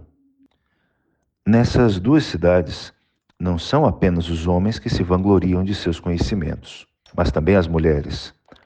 Para demonstrar-vos que é verdade o que eu disse sobre serem dados os lacedemônios à filosofia e superiormente educados na arte da eloquência, chamo-vos a atenção para o seguinte: se alguém entabular conversação com o mais rude dos lacedemônios, de início há de julgá-lo inteiramente inepto. Porém, na primeira oportunidade, desfecha-lhe este uma frase prenhe de significado, concisa e concentrada, no jeito de um perito arqueiro, o que faz parecer criança de pouco préstimo quem com ele conversava. Isso levou alguns modernos a concluírem, como já o haviam feito os antigos, que a educação lacedemônia tem base mais ampla no amor da sabedoria do que no dos exercícios físicos, certos de que a capacidade de enunciar sentenças desse tipo é característica de indivíduos de educação esmerada. Entre esses contam-se Tales, de Mileto, Pítaco, de Mitilene, Biante, de Priene, Nosso Solão, Cleóbuio, de Lindos, Misão, de Queneu e o lacedemônio Quilão, que é tido como o sétimo do grupo. Todos eles foram êmulos, entusiastas e adeptos da educação lacedemônia, sendo fácil a qualquer pessoa certificar-se de que a sabedoria deles era desse tipo, à vista das sentenças concisas e dignas de serem decoradas, atribuídas a cada um em particular. Reunidos de comum acordo, ofereceram a Apolo as primícias de sua sabedoria, fazendo gravar no templo de Delfos as máximas celebradas por toda a gente. Abre aspas, conhece-te a ti mesmo, fecha aspas, e, abre aspas, nada em excesso, fecha aspas. E por que refiro essa particularidade? Para mostrar a maneira de filosofar dos antigos, a concisão lacônica. Assim, correu o mundo o dito de Pítaco, tão elogiado pelos sábios. É difícil ser virtuoso. Simônides, portanto, que aspirava à glória da sabedoria, compreendeu perfeitamente que, se conseguisse derrubar esse provérbio, como se o fizesse com um atleta célebre, e o vencesse, alcançaria de pronto grande fama entre seus contemporâneos. Foi, pois, pensando nessa máxima, quero crer, e com o propósito de derrubá-la, que ele compôs aquela poesia. Concentremos as forças para vermos se estou com a razão. Logo no começo da composição, pareceria contrassenso, querendo dizer Simônides apenas que é difícil tornar-se alguém homem de bem. Inserisse aquela observação em verdade, o que parece ser um acréscimo destituído de fundamento, se não admitirmos que Simônides a lançou como em luta contra a sentença de Pítaco. Havendo Pítaco afirmado que é difícil ser bom, Simônides o refuta com dizer: não, o que é difícil, Pítaco, em verdade, é chegar alguém a ser virtuoso. A expressão em verdade não se refere a virtuoso, como se entre os indivíduos virtuosos alguns o fossem de verdade e outros fossem de fato virtuosos, porém não de verdade, o que viria a ser uma observação simplória e em tudo indigna de Simônides. Devemos admitir que na poesia houve hipérbato da expressão em verdade, concebendo-se o texto de Pítaco como se o próprio Pítaco falasse, e Simônides respondesse, dizendo àquele: é difícil, amigos, ser homem virtuoso. Ao que o outro objetaria: não falas com acerto, Pítaco. O difícil não é ser virtuoso, porém chegar alguém a ser virtuoso. Quadrado de mãos e pés espírito, e extreme de qualquer marcha. Isso, em verdade, é que é difícil. Desse modo fica justificada a expressão em verdade, passando-se o em verdade para o fim como de direito. Tudo o mais que se segue vem provar que o sentido exato é esse. Fora possível descer a particularidades na análise do poema para mostrar como é perfeito em sua composição, pois reúne a graça à precisão no acabamento. Porém, um estudo tão particularizado exigiria muito tempo. Prefiro, pois, cingir-me à apreciação de sua concepção geral e das intenções do poeta, para mostrar que do princípio ao fim do poema não faz ele outra coisa senão refutar a asserção de Pítaco. Logo adiante, depois de ligeiras considerações, à guisa de argumentação, ele diz que, em verdade, é difícil tornar-se alguém virtuoso, mas que, afinal, isso é possível por algum tempo. Porém, uma vez alcançado esse estado, perseverar na mesma disposição e ser permanentemente virtuoso, como afirmaste, Pítaco, é impossível e superior às forças humanas. Só Deus tem tal privilégio, pois, abre aspas, não pode o homem deixar de ser malvado quando alguma desgraça o sobrepuja. Fecha aspas. A quem pode sobrepujar uma desgraça no governo de algum barco? Não, evidentemente ao ignorante, porque este sempre está por baixo. Do mesmo modo que não é possível derrubar quem está deitado, mas pode-se derrubar e forçar a deitar quem está de pé. Nunca, porém, quem já está por terra. Assim também poderá alguma calamidade, uma vez ou outra, abater o homem industrioso, porém nunca o carecente de recursos. A irrupção de uma tempestade violenta pode deixar desorientado o piloto, como fará com o lavrador numa estação má, e as mesmas condições com o médico. De fato, pode acontecer que o homem bom se torne ruim, como o testemunha outro poeta quando diz, abre aspas, tornar-se mal pode o homem bom por vezes, e vir a ser depois digno de encômios. Fecha aspas. Mas é possível que o homem mau se torne mau porque isso ele necessariamente é sempre. Assim, quando alguma desgraça desaba sobre o homem industrioso, sábio e bom, ele não pode deixar de tornar-se mau. Sustentas, Pítaco, que é difícil ser virtuoso. Em verdade, porém, o que é difícil, ainda que possível, é tornar-se alguém virtuoso. Ser virtuoso é que não é possível. Abre aspas. No praticar o bem é bom todo homem, mal quando faz o mal. Fecha aspas. Qual é a prática do bem com relação às letras? Sua aprendizagem, evidentemente. E que espécie de ações boas faz de alguém um bom médico? Sem dúvida nenhuma, o conhecimento da arte de tratar os doentes. Mal quando faz o mal. E agora, quem pode tornar-se mau médico? É evidente que a primeira condição para isso é ser médico. A segunda, ser bom médico, pois só esse é que pode tornar-se mau médico. Nós outros, que desconhecemos de todo a prática da medicina, por mais que nos comportemos mal, nunca chegaremos a ser médicos, nem carpinteiros, nem qualquer outro artífice da mesma espécie. E quem não pode virar médico, só porque procede mal nesse terreno, é claro que também não poderá tornar-se mau médico. Do mesmo modo, o homem de bem pode modificar-se para pior, ou por efeito do tempo, ou do cansaço, ou da doença, ou por qualquer outro acidente. Pois o verdadeiro mal é ver-se alguém privado do conhecimento. O homem mau, pelo contrário, não poderá tornar-se mau, pois isso ele é sempre. Para tornar-se mal, fora preciso que antes ele tivesse sido bom. Assim, essa parte do poema também tende a demonstrar que não é possível a um homem virtuoso ficar permanentemente nesse estado. Virtuoso, porém, pode alguém tornar-se, vindo depois essa mesma pessoa a degenerar. Os amados dos deuses conservam-se virtuosos por mais tempo.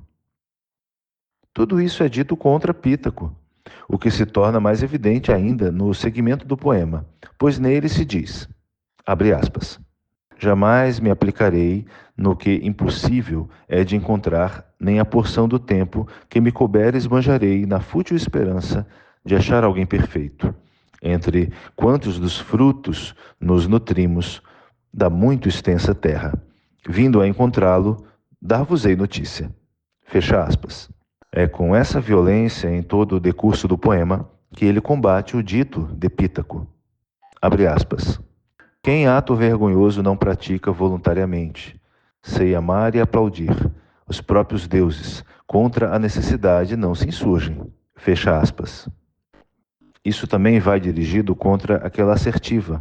Ora, Simônides não era tão falho de instrução para dizer que aplaudia quem não comete voluntariamente ato vergonhoso, como se houvesse alguém que, por própria deliberação, praticasse o mal. Eu, pelo menos, estou convencido de que nenhum dos sábios era de opinião que pode haver homem capaz de errar, ou de praticar deliberadamente qualquer ato mau ou vergonhoso, sabendo todos muito bem que as pessoas que cometem ação má ou vergonhosa involuntariamente o fazem. E o caso de Simônides não diz, em absoluto, que louva quem não comete voluntariamente uma ação má. A expressão voluntariamente refere-se a ele mesmo. Era de opinião que o homem de bem muitas vezes se vê obrigado a elogiar alguém e dar-lhe provas de amizade, como no caso, por exemplo, muito frequente, de ter alguém, pai ou mãe, nada amoráveis, ou a pátria, ou qualquer outra relação do mesmo gênero. Nessa situação, os indivíduos de mau caráter olham com uma espécie de alegria os defeitos dos pais ou da pátria e os denunciam abertamente com censuras, para não serem acoimados de negligentes pelos homens e para ficarem a coberto da crítica de se descuidarem deles, chegando a ponto de se excederem em suas queixas, para aumentar a malquerença em que necessariamente eles incorrem. Os bons, pelo contrário, procuram encobrir esses defeitos, chegando até a forçar elogio. E se porventura se encolerizam com os pais ou com a pátria por alguma injustiça que eles houvessem feito, sabem de pronto dominar-se e se reconciliam com eles, impondo-se a si mesmos amar e elogiar o seu próprio sangue. Muitas vezes quero crer, imaginou Simônides, que elogiar algum tirano ou personagem do mesmo tipo, não por livre deliberação, porém obrigado. Por isso diz ele a Pítaco, não te censuro, Pítaco, pelo simples gosto de repreender, pois, abre aspas, satisfaz-me não ser alguém maldoso, nem remisso demais, conhecedor, se mostre da justiça, guardadora das cidades, do espírito sadio. Não lhe farei censuras. De criticar não gosto. A geração dos tolos é infinita. Fecha aspas. De forma que se alguém se compraz em censurar, pode vituperá-los à vontade. Abre aspas. Belo é tudo o que extreme é de feiura. Fecha aspas. Não avança semelhante proposição como se dissesse que branco é tudo o que se mostra extreme de preto, o que seria risível sob mais de um aspecto. O que ele quer dar a entender é que, para não criticar, contenta-se com um meio termo. Não procuro, diz ele, alguém perfeito entre quantos dos frutos nos nutrimos da muito extensa terra. Vindo a encontrá-lo, dar-vos-ei notícia. Nesse sentido, não louvarei ninguém. Satisfaço-me com quem se mantém no meio termo e não faz mal algum. Por isso amo e louvo a todos. Nessa altura, ele se serve do dialeto de Mitilene, como se dissesse expressamente a Pítaco: sei amar e aplaudir voluntariamente quem quer que não pratique ato vergonhoso. E aqui convém fazer ressaltar a expressão voluntariamente, ao passo que é a contragosto que amo e elogio certas pessoas. E eu nunca, Pítaco, te houvera censurado se tivesses revelado equilíbrio nas proposições justas e verdadeiras que avançaste. Tu, porém, proferes os maiores absurdos, convencido de só falares verdade. E por isso que te censuro. A meu ver, Pródico e Protágoras, lhes disse, era esse o objetivo de Simônides, quando compôs o seu poema. Alqueípes retrucou: sou de parecer, Sócrates, que fizeste uma belíssima interpretação do poema. Eu também poderei dizer a esse respeito uma palavra de valor e desenvolvê-la, se for do vosso agrado. Sim, disse Alcibíades, porém não agora, Hípias. No momento o que importa é cumprirem Protágoras e Sócrates o que combinaram. Protágoras fará as perguntas, se estiver de acordo, e Sócrates responderá. Porém, se preferir responder a Sócrates, este formulará as perguntas. A isso eu me manifestei, dizendo: deixo a Protágoras a escolha do que for mais do seu agrado. Mas, no caso de concordar comigo, ponhamos de lado poemas e canções. Folgaria, Protágoras, de continuar a examinar contigo o assunto sobre que no começo te interroguei. A meu ver, essas conversas sobre poesia são muito parecidas com os banquetes de gente vulgar e sem instrução. Incapazes de se distraírem à mesa, dada a rusticidade que lhes é peculiar, com a própria voz ou discursos alternados, fazem subir o preço das flautistas, alugam caro a voz estranha das flautas e distraem-se com ela. Mas nos banquetes de gente fina e educada não encontrarás nem tocadoras de flautas, nem dançarinas, nem arpistas, bastando-se os convivas a si próprios. Dispensam essas futilidades e brincadeiras, e se distraem por meio da voz natural, cada um falando ou ouvindo por seu turno com muita ordem, ainda mesmo que cheguem a beber bastante. Assim também, reuniões como esta, quando compostas de pessoas como muitos dos presentes declaram ser, dispensam perfeitamente vozes estranhas ou poetas, que não podem ser interpelados a respeito do que dizem, de forma que, dos interlocutores que os citam, uns lhes atribuem tal pensamento e outros coisa muito diferente, sem nunca chegarem a uma conclusão unânime acerca do assunto em discussão. Essa modalidade de diversão eles dispensam e se distraem só com os próprios recursos, cada um experimentando na conversação as forças dos demais. Essa gente, no meu modo de ver, é que, de preferência, eu e tu devemos imitar, deixando de lado os poetas. Conversemos só entre nós mesmos, para pormos à prova a verdade e o nosso próprio engenho. Se desejas apresentar-me outras perguntas, declaro-me pronto para responder a elas. Caso prefiras, ficarás à minha disposição para podermos chegar ao fim do argumento interrompido. Apesar dessas minhas palavras e outras do mesmo estilo, Protágoras não se manifestava sobre o que pretendia fazer. Virando-se então para Calhas, disse Alcibíades: então, Calhas, ainda és de parecer que Protágoras procede bem, recusando-se a declarar abertamente se prefere ou não responder? Acho que não. Ele deveria prosseguir na discussão ou declarar sem rodeios que se recusa a isso, para ficarmos conhecendo suas alegações e poder Sócrates conversar com outra pessoa ou com alguns dos presentes à vontade. Nessa altura, Protágoras, envergonhado como se me afigurou com as palavras de Alcibíades e a insistência de Calhas e de quase todos os circunstantes, decidiu-se, não sem algum trabalho, pelo reatamento da discussão, declarando que eu poderia interrogá-lo e que ele passaria a responder. Assim lhe disse: Não penses, Protágoras, que ao discutir contigo move-me outro intuito que não seja o de esclarecer certos problemas que presentemente me suscitam dúvidas. Sou de opinião que Homero tinha toda razão ao dizer, abre aspas, quando são dois, se um não vê, o outro logo percebe o caminho. Fecha aspas. Pois desse modo, ficamos os homens muito mais bem aparelhados para qualquer ato, palavra ou pensamento. Quando a um apenas ocorre qualquer observação, sai à procura de alguém a quem possa comunicá-la, até vê-la confirmada.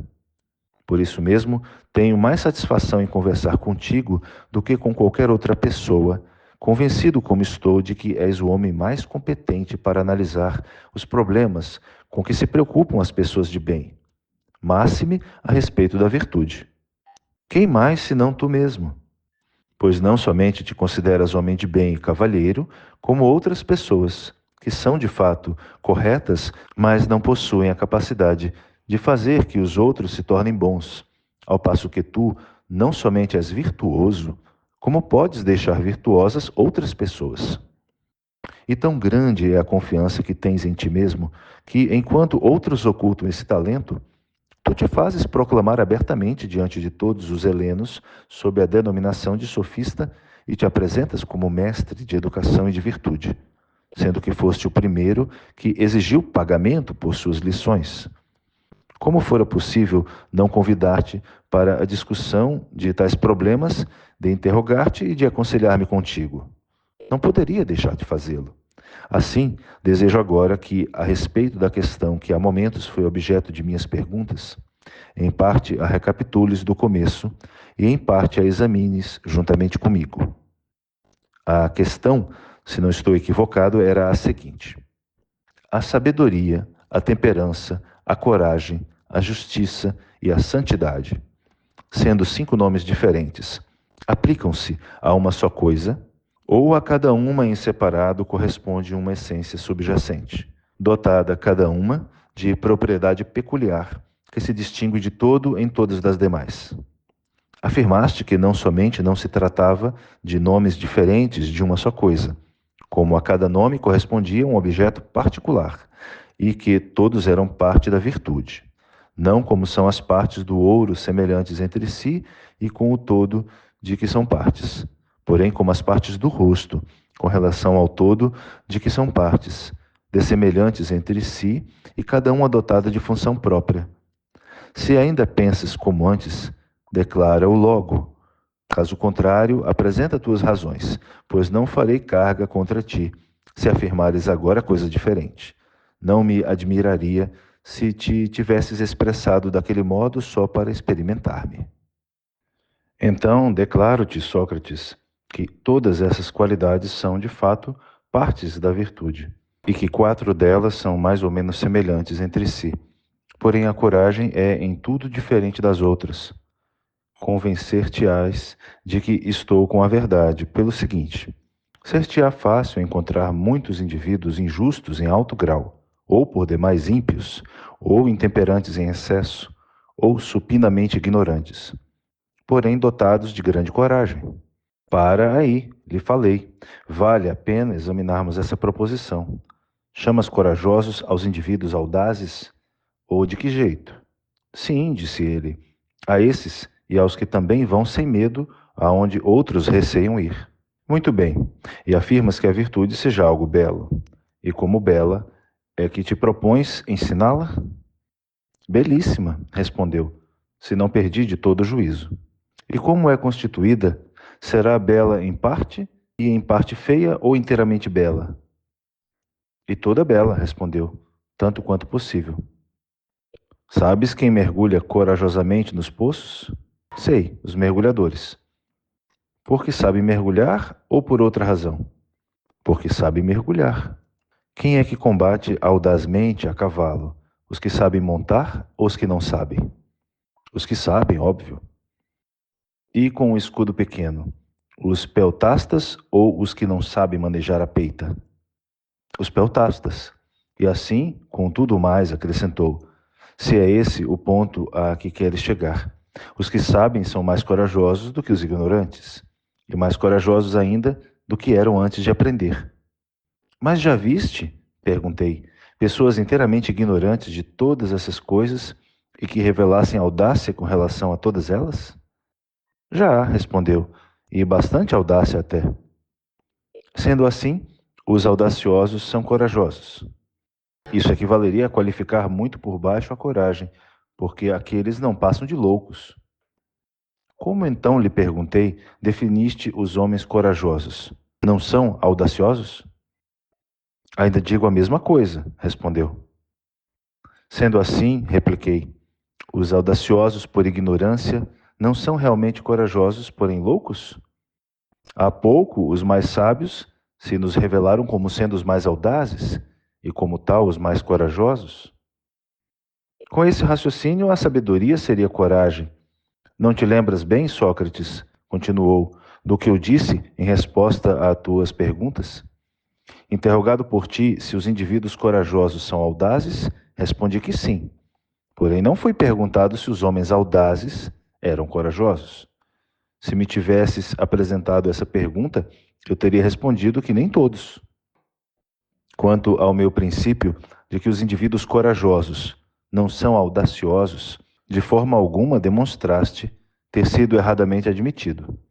De seguida, passaste a asseverar que os que têm conhecimento de uma coisa tornam-se mais audazes do que antes, e mais, também do que os que carecem desse conhecimento, baseado no que concluíste que a coragem é a mesma coisa que a sabedoria. Levando o raciocínio para este lado, poderias chegar à conclusão de que força é sabedoria. Primeiro, a raciocinar por esse modo, me perguntaria se os homens fortes são capazes, ao que eu responderia afirmativamente. Depois, perguntarias se os que sabem lutar são mais capazes de lutar do que os que não o sabem, e também mais do que antes de sabê-lo, no que eu, do mesmo modo, teria concordado. Admitidos esses dois pontos, e empregando o mesmo modo do raciocínio, poderias afirmar que, de acordo com minha própria concessão, o saber é força. Mas de forma alguma posso conceder que os indivíduos capazes sejam fortes, admitindo, embora, que os fortes sejam capazes. Não é a mesma coisa, capacidade e força. Uma, a capacidade, provém do conhecimento como provém, também da loucura e da cólera. Mas a força deriva da natureza e da boa alimentação do corpo. Ainda no mesmo caso, não afirmei que audácia e coragem sejam a mesma coisa. Acontece que os indivíduos corajosos também são audaciosos, porém nem todos os indivíduos audaciosos são corajosos. A audácia pode ser dada aos homens pela arte, pela loucura ou pela cólera, do mesmo modo que a capacidade, ao passo que a coragem provém da natureza e da boa alimentação da alma. Admites, Protágoras? Lhe perguntei que alguns homens vivem bem e outros mal? Respondeu que sim. E achas que vive bem o homem entre dores e tristezas? Respondeu que não. E no caso de viver agradavelmente até morrer, não te parece que teve uma boa vida? Sem dúvida, respondeu. Então viver agradavelmente é bom, e viver por maneira desagradável é mal. No caso, disse ele, de conciliar-se a vida agradável com a honestidade. Como assim, Protágoras? Como muita gente consideras más algumas coisas agradáveis e boas algumas desagradáveis? O que eu penso é que, enquanto agradáveis, são boas essas coisas, se não têm consequências de outra natureza. E por outro lado, com relação às coisas desagradáveis, como desagradáveis não serão más. Não sei, Sócrates, respondeu, se deva responder no mesmo teor simplista com que apresentas a pergunta, que tudo o que é agradável é bom e tudo o que é desagradável é mal. Afigura-se mais seguro, não somente para a presente resposta, como para o ulterior decurso de minha vida, dizer que entre as coisas agradáveis, algumas há que não são boas e que entre as desagradáveis, algumas há que não são más, e outras que o são, como também há uma terceira categoria de coisas, que não são nem isso nem aquilo, nem boas nem más. Dás o nome de agradável, perguntei, ao que está ligado ao prazer, ou é causa de prazer? Perfeitamente, respondeu. Ora, quando eu pergunto se na qualidade de agradáveis não são boas as coisas, é para perguntar se o prazer em si não é bom? Como gostas de dizer a miúde, Sócrates, me falou. Examinemos a questão. Se a investigação nos levar por esse caminho, vindo a parecer-nos idênticos o agradável e o bom, ficaremos de acordo. Caso contrário, prosseguiremos na discussão. Que preferes? Perguntei. Dirigir a investigação ou deixar isso a meu encargo? Justo é que dirijas, pois foi provocada por ti. É possível, lhe disse, que por esse modo ela se torne clara, como no caso de examinar a aparência externa de alguém, para nos informarmos a respeito de sua saúde ou de qualquer atividade do corpo, e depois de lhe vermos o rosto ou a extremidade das mãos, lhe disséssemos: Vamos, descobre-nos também o peito e o dorso para que possamos examinar melhor. Coisa parecida é que desejo para nossa investigação, já tendo visto pelo que disseste, que é a tua maneira de pensar a respeito do bom e do agradável, precisarei perguntar-te. Vamos, Protágoras, descobre-me também essa outra parte do teu pensamento. Que opinião fazes do conhecimento? Ajuizas a esse respeito como os demais homens ou por modo diferente? A grande maioria dos homens pensa do conhecimento mais ou menos o seguinte: que não é forte, nem capaz de guiar, nem de comandar. Não cogitam dele nessas conexões, sendo pelo contrário de parecer que muitas vezes, embora seja o homem dotado de conhecimento, não é governado por ele, mas por qualquer outra coisa, ora pela cólera, ora pelos prazeres, ora pela dor, algumas vezes pelo amor e muito frequentemente pelo medo.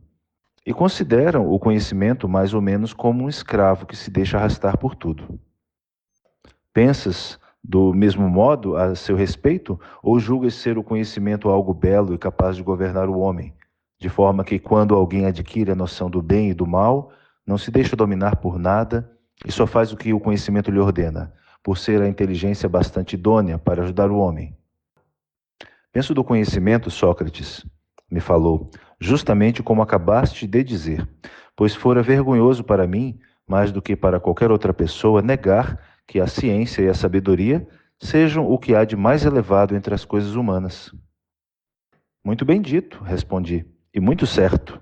Porém, deves saber que a maioria dos homens não é nem do meu parecer, nem do teu, e que afirmam ter muita gente o conhecimento perfeito do que é melhor, sem nunca pô-lo em execução, embora o pudessem, para se resolverem por coisa muito diferente. E todas as pessoas a quem eu perguntei qual era a causa de semelhante fato, responderam que a causa de fazerem o que fazem é ficarem dominadas pelos prazeres, ou pela dor, ou por qualquer das paixões a que há pouco me referi. Sobre muitas coisas mais, Sócrates respondeu, os homens também têm ideias errôneas. Então, ajuda-me a convencer os homens e a informá-los a respeito da natureza dessa condição denominada por eles ser vencido pelos prazeres, e que os leva a não fazer o melhor, apesar de o conhecerem. É possível que, se lhes disséssemos, amigos, estáis enganados, não dizeis a verdade, eles nos retrucariam, Sócrates e Protágoras, se essa condição não consiste em ser vencido pelo prazer, em que, então, consistirá? E que presumis que seja ela? Dizei-nos.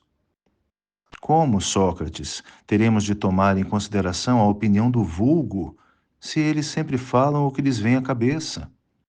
Creio que respondi que isso pode ajudar-nos a descobrir a relação existente entre a coragem e as outras partes da virtude. Se ainda fores de opinião de que devemos manter o que combinamos há pouco, a saber, que eu indicaria o melhor caminho para esclarecer a questão, acompanhe-me. Caso contrário, e se te deres por satisfeito, fiquemos por aqui mesmo.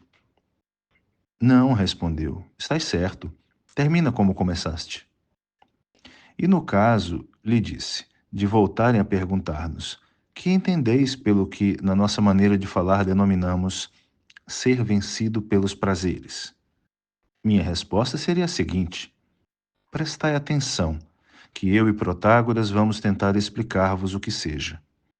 Que outra coisa, amigos, entendeis por isso, se não for, por exemplo, como nos casos tão frequentes em que vos deixais dominar pelos prazeres da comida, da bebida ou do amor, conscientes de que são práticas nocivas, e apesar disso vos entregais a elas?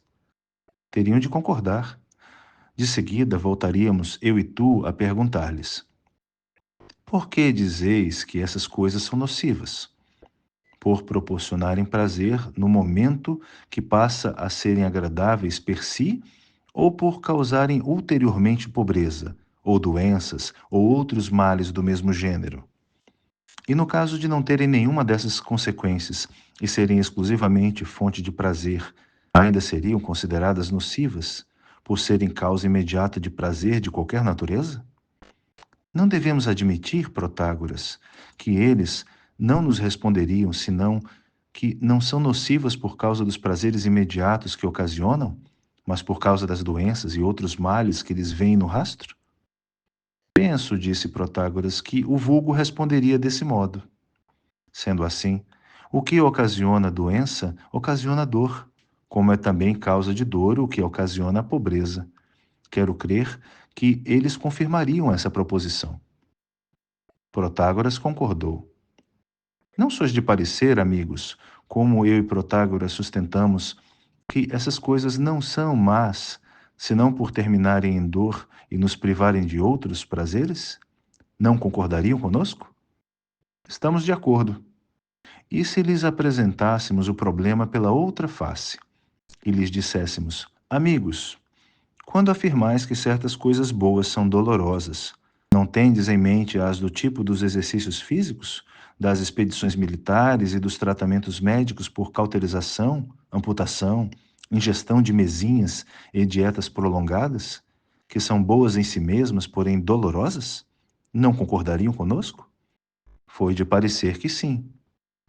Dais-lhes, porventura, o nome de boas por ocasionarem imediatamente sofrimentos e dores excruciantes, ou porque, de preferência, são causa ulterior de saúde e de bem-estar físico, da salvação da cidade, de domínio sobre os outros e de riqueza? Acho que eles responderiam sim. Concordou. E serão boas essas coisas por outro motivo que não seja por terminarem em prazer, acabarem com a dor, ou por nos preservarem dela? Ou tendes em mira algum outro ponto de referência, além do prazer e da dor, para considerá-las boas? Estou certo de que responderiam que não tem. É também o que penso, disse Protágoras. Logo, empenhai-vos em alcançar o prazer como um bem e fugis da dor como de um mal? Concordou comigo. Sendo assim, considerais que a dor é um mal e o prazer um bem, porque ao próprio prazer dais o nome de mal quando vos priva de maiores gozos do que nele se contém, ou quando ocasiona maiores sofrimentos do que seus gozos peculiares. Porque se dais o nome de mal ao prazer por outro motivo ou por visardes a finalidade diferente, estareis em condições de nola revelar, porém não a encontrareis. Penso também que não, disse Protágoras. E não poderíamos dizer a mesma coisa com relação à dor? Não dizeis que a dor é um bem quando nos livra de sofrimentos maiores do que os que lhe são inerentes? Ou quando nos proporciona maiores gozos do que esses sofrimentos? Porque se tendes em mira coisa diferente do que eu disse, quando qualificais a dor como um bem, estaríeis em condições de declará-lo, porém não tendes. É muito certo, disse Protágoras. E se pelo vosso lado, amigos, continuei, me perguntasseis, qual é a razão de vos alongardes tanto sobre essa questão e de a apreciardes sob tão variadas facetas? Perdão, amigos, lhes responderia. Em primeiro lugar, não é coisa fácil demonstrar em que consiste o que denominais ser vencido pelos prazeres. Depois, é nisso que se firma toda a minha demonstração. mas ainda está em tempo de vos retratardes, no caso de poderdes argumentar, para provar que o bem é algo diferente do prazer e o mal do sofrimento.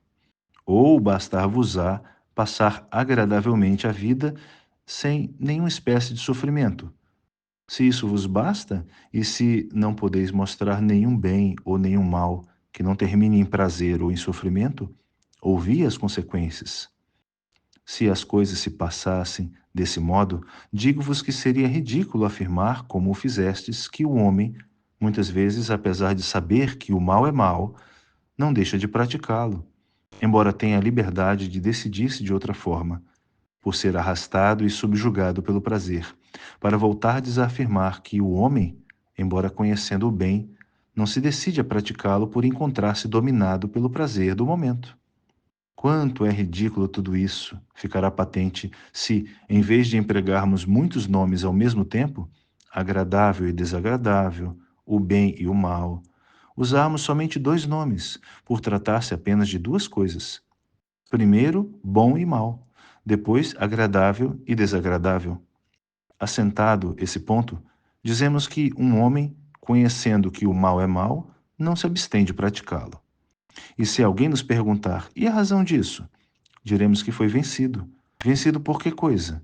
Insistirá a pessoa sem que possamos responder que foi vencido pelo prazer, pois substituímos o nome de prazer pelo de bem.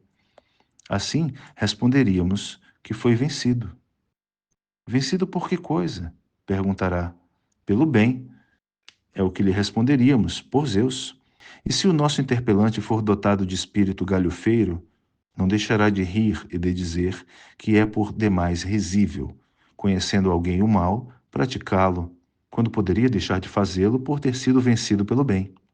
Trata-se de um bem. Continuaria ele a perguntar capaz ou incapaz de vencer aquele mal?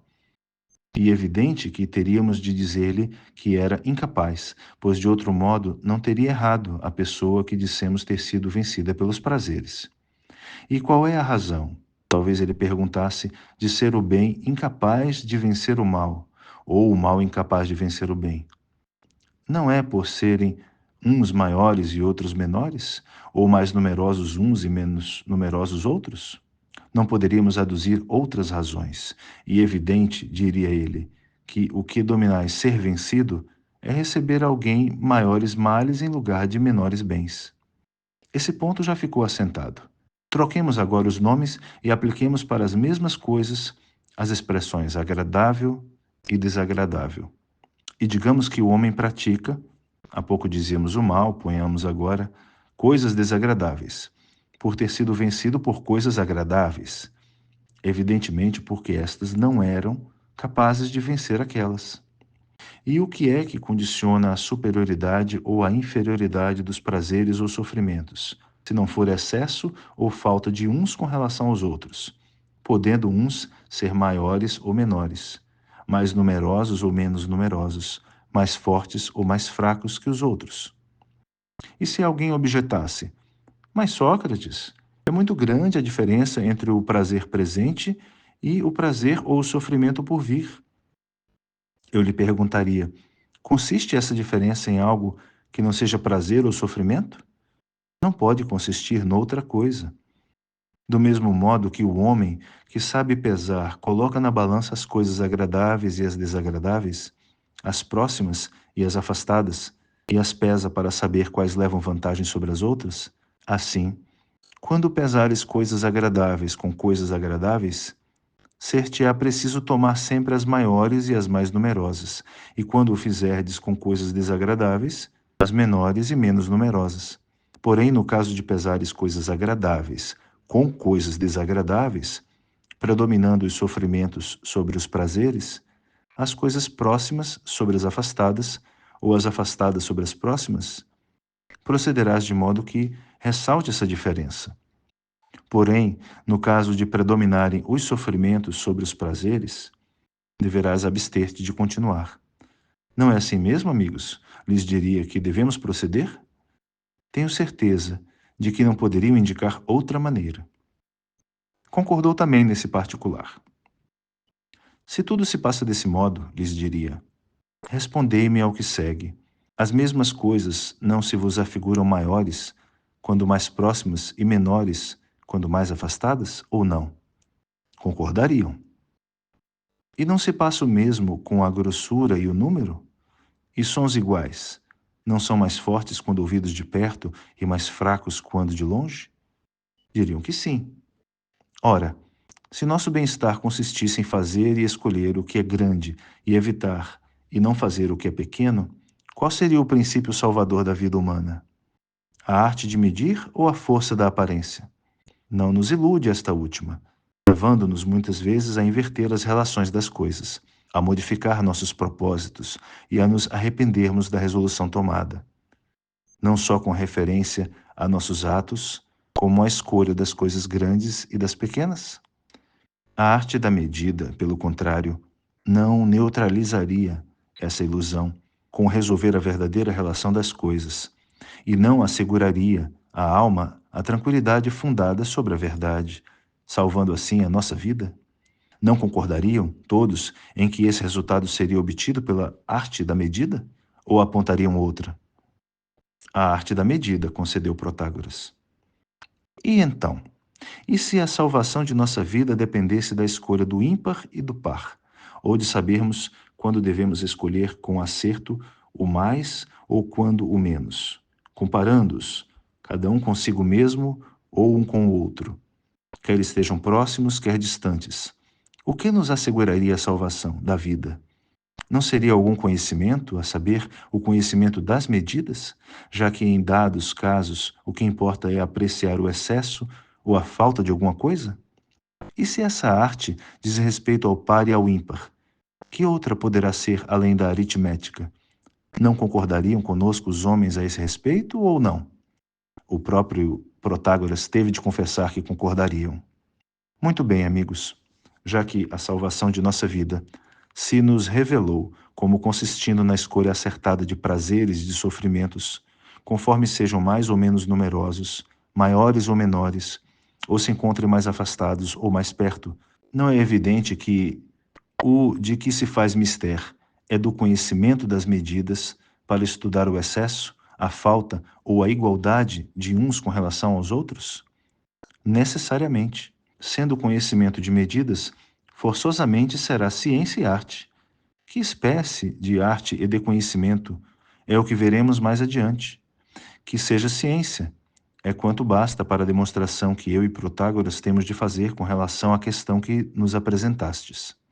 Se ainda estáis lembrados, perguntastes, quando estávamos de acordo, que não havia nada mais forte do que o conhecimento, e que onde quer que ele se encontre, domina sempre os prazeres e tudo o mais.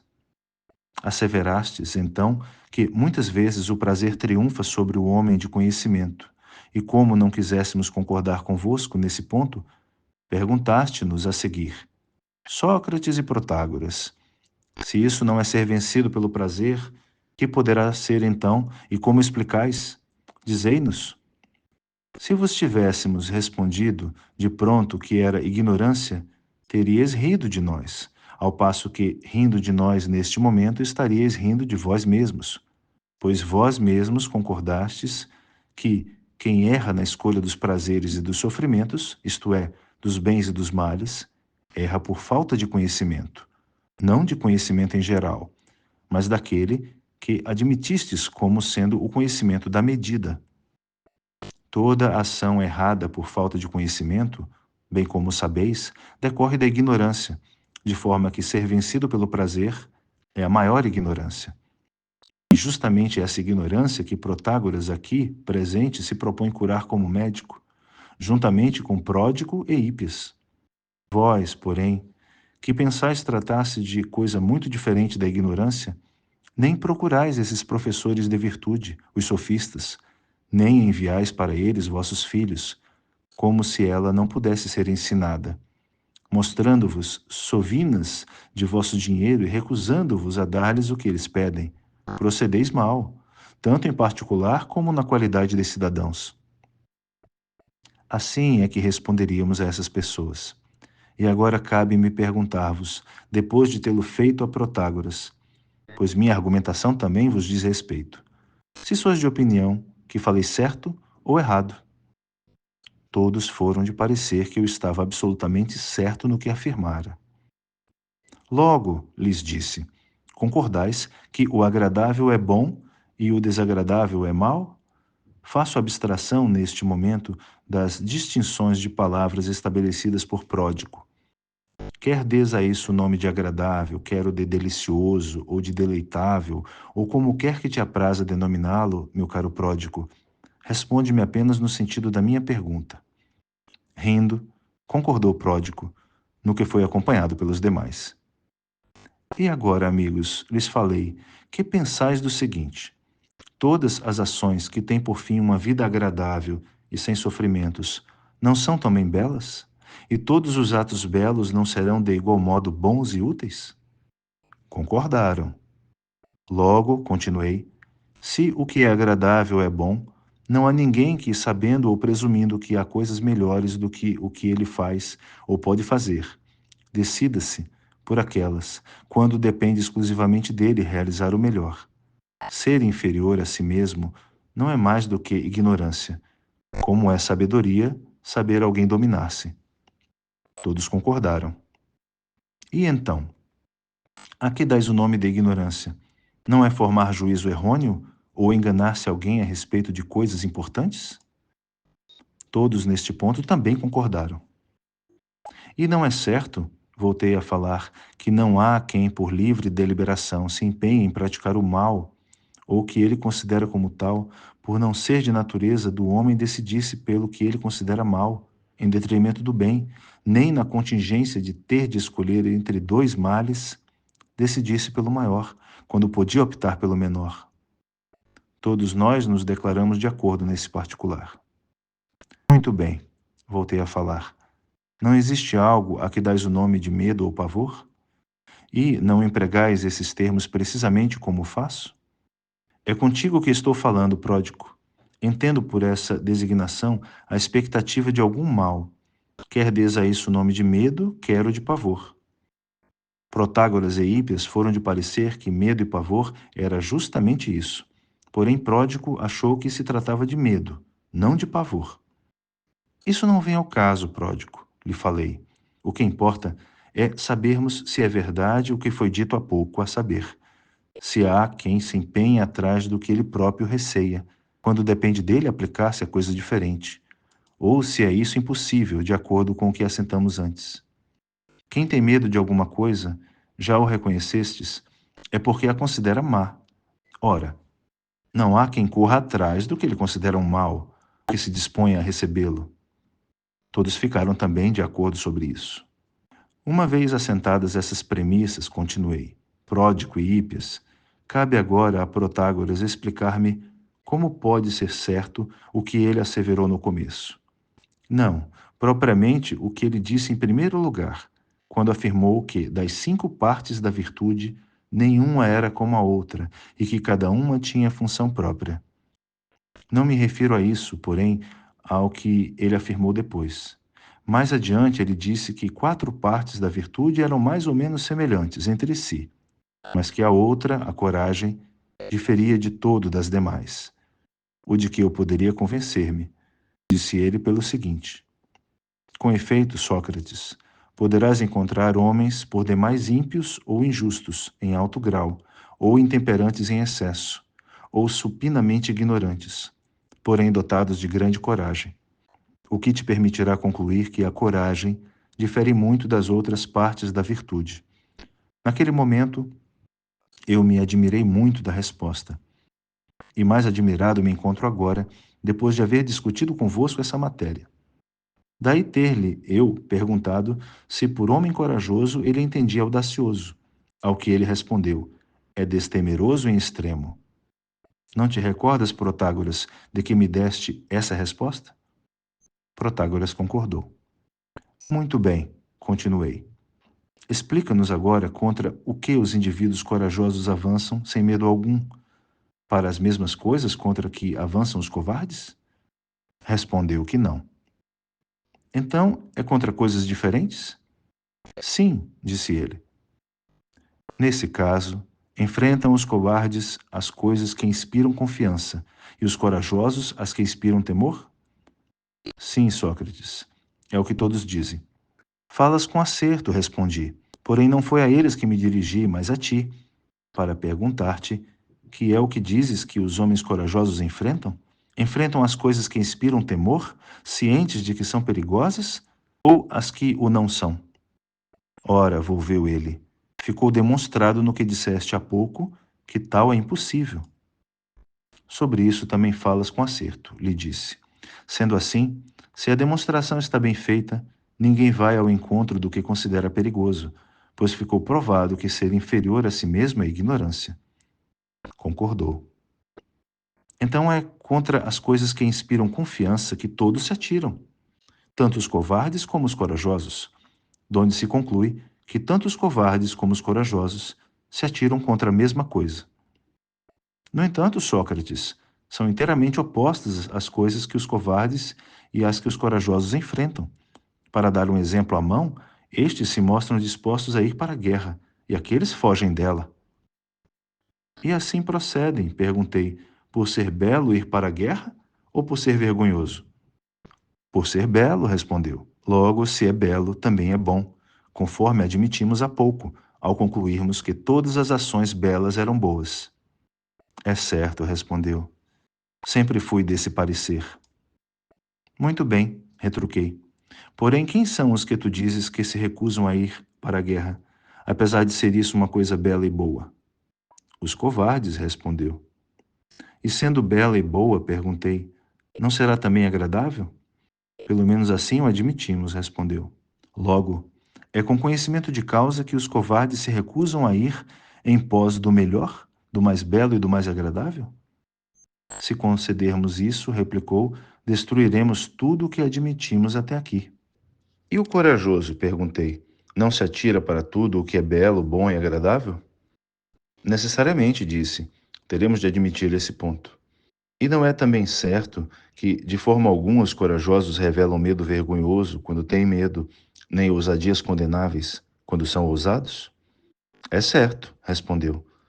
Não sendo vergonhosas, não serão belas? Concordou. E sendo belas, são boas? Sim. Por outro lado, os covardes, os audaciosos e os furiosos, quando têm medo, revelam medo vergonhoso, e quando ousados, cometem ousadias condenáveis? Concordou. E essas ousadias condenáveis e feias poderão ter outra causa além da ignorância e da falta de conhecimento? É assim mesmo que as coisas se passam, disse. E então, ao que faz que os covardes sejam covardes? Dás o nome de covardia ou de coragem? O de covardia, sem dúvida, respondeu. E não se nos revelam covardes por carecerem do conhecimento do que deve ser temido? Perfeitamente, disse.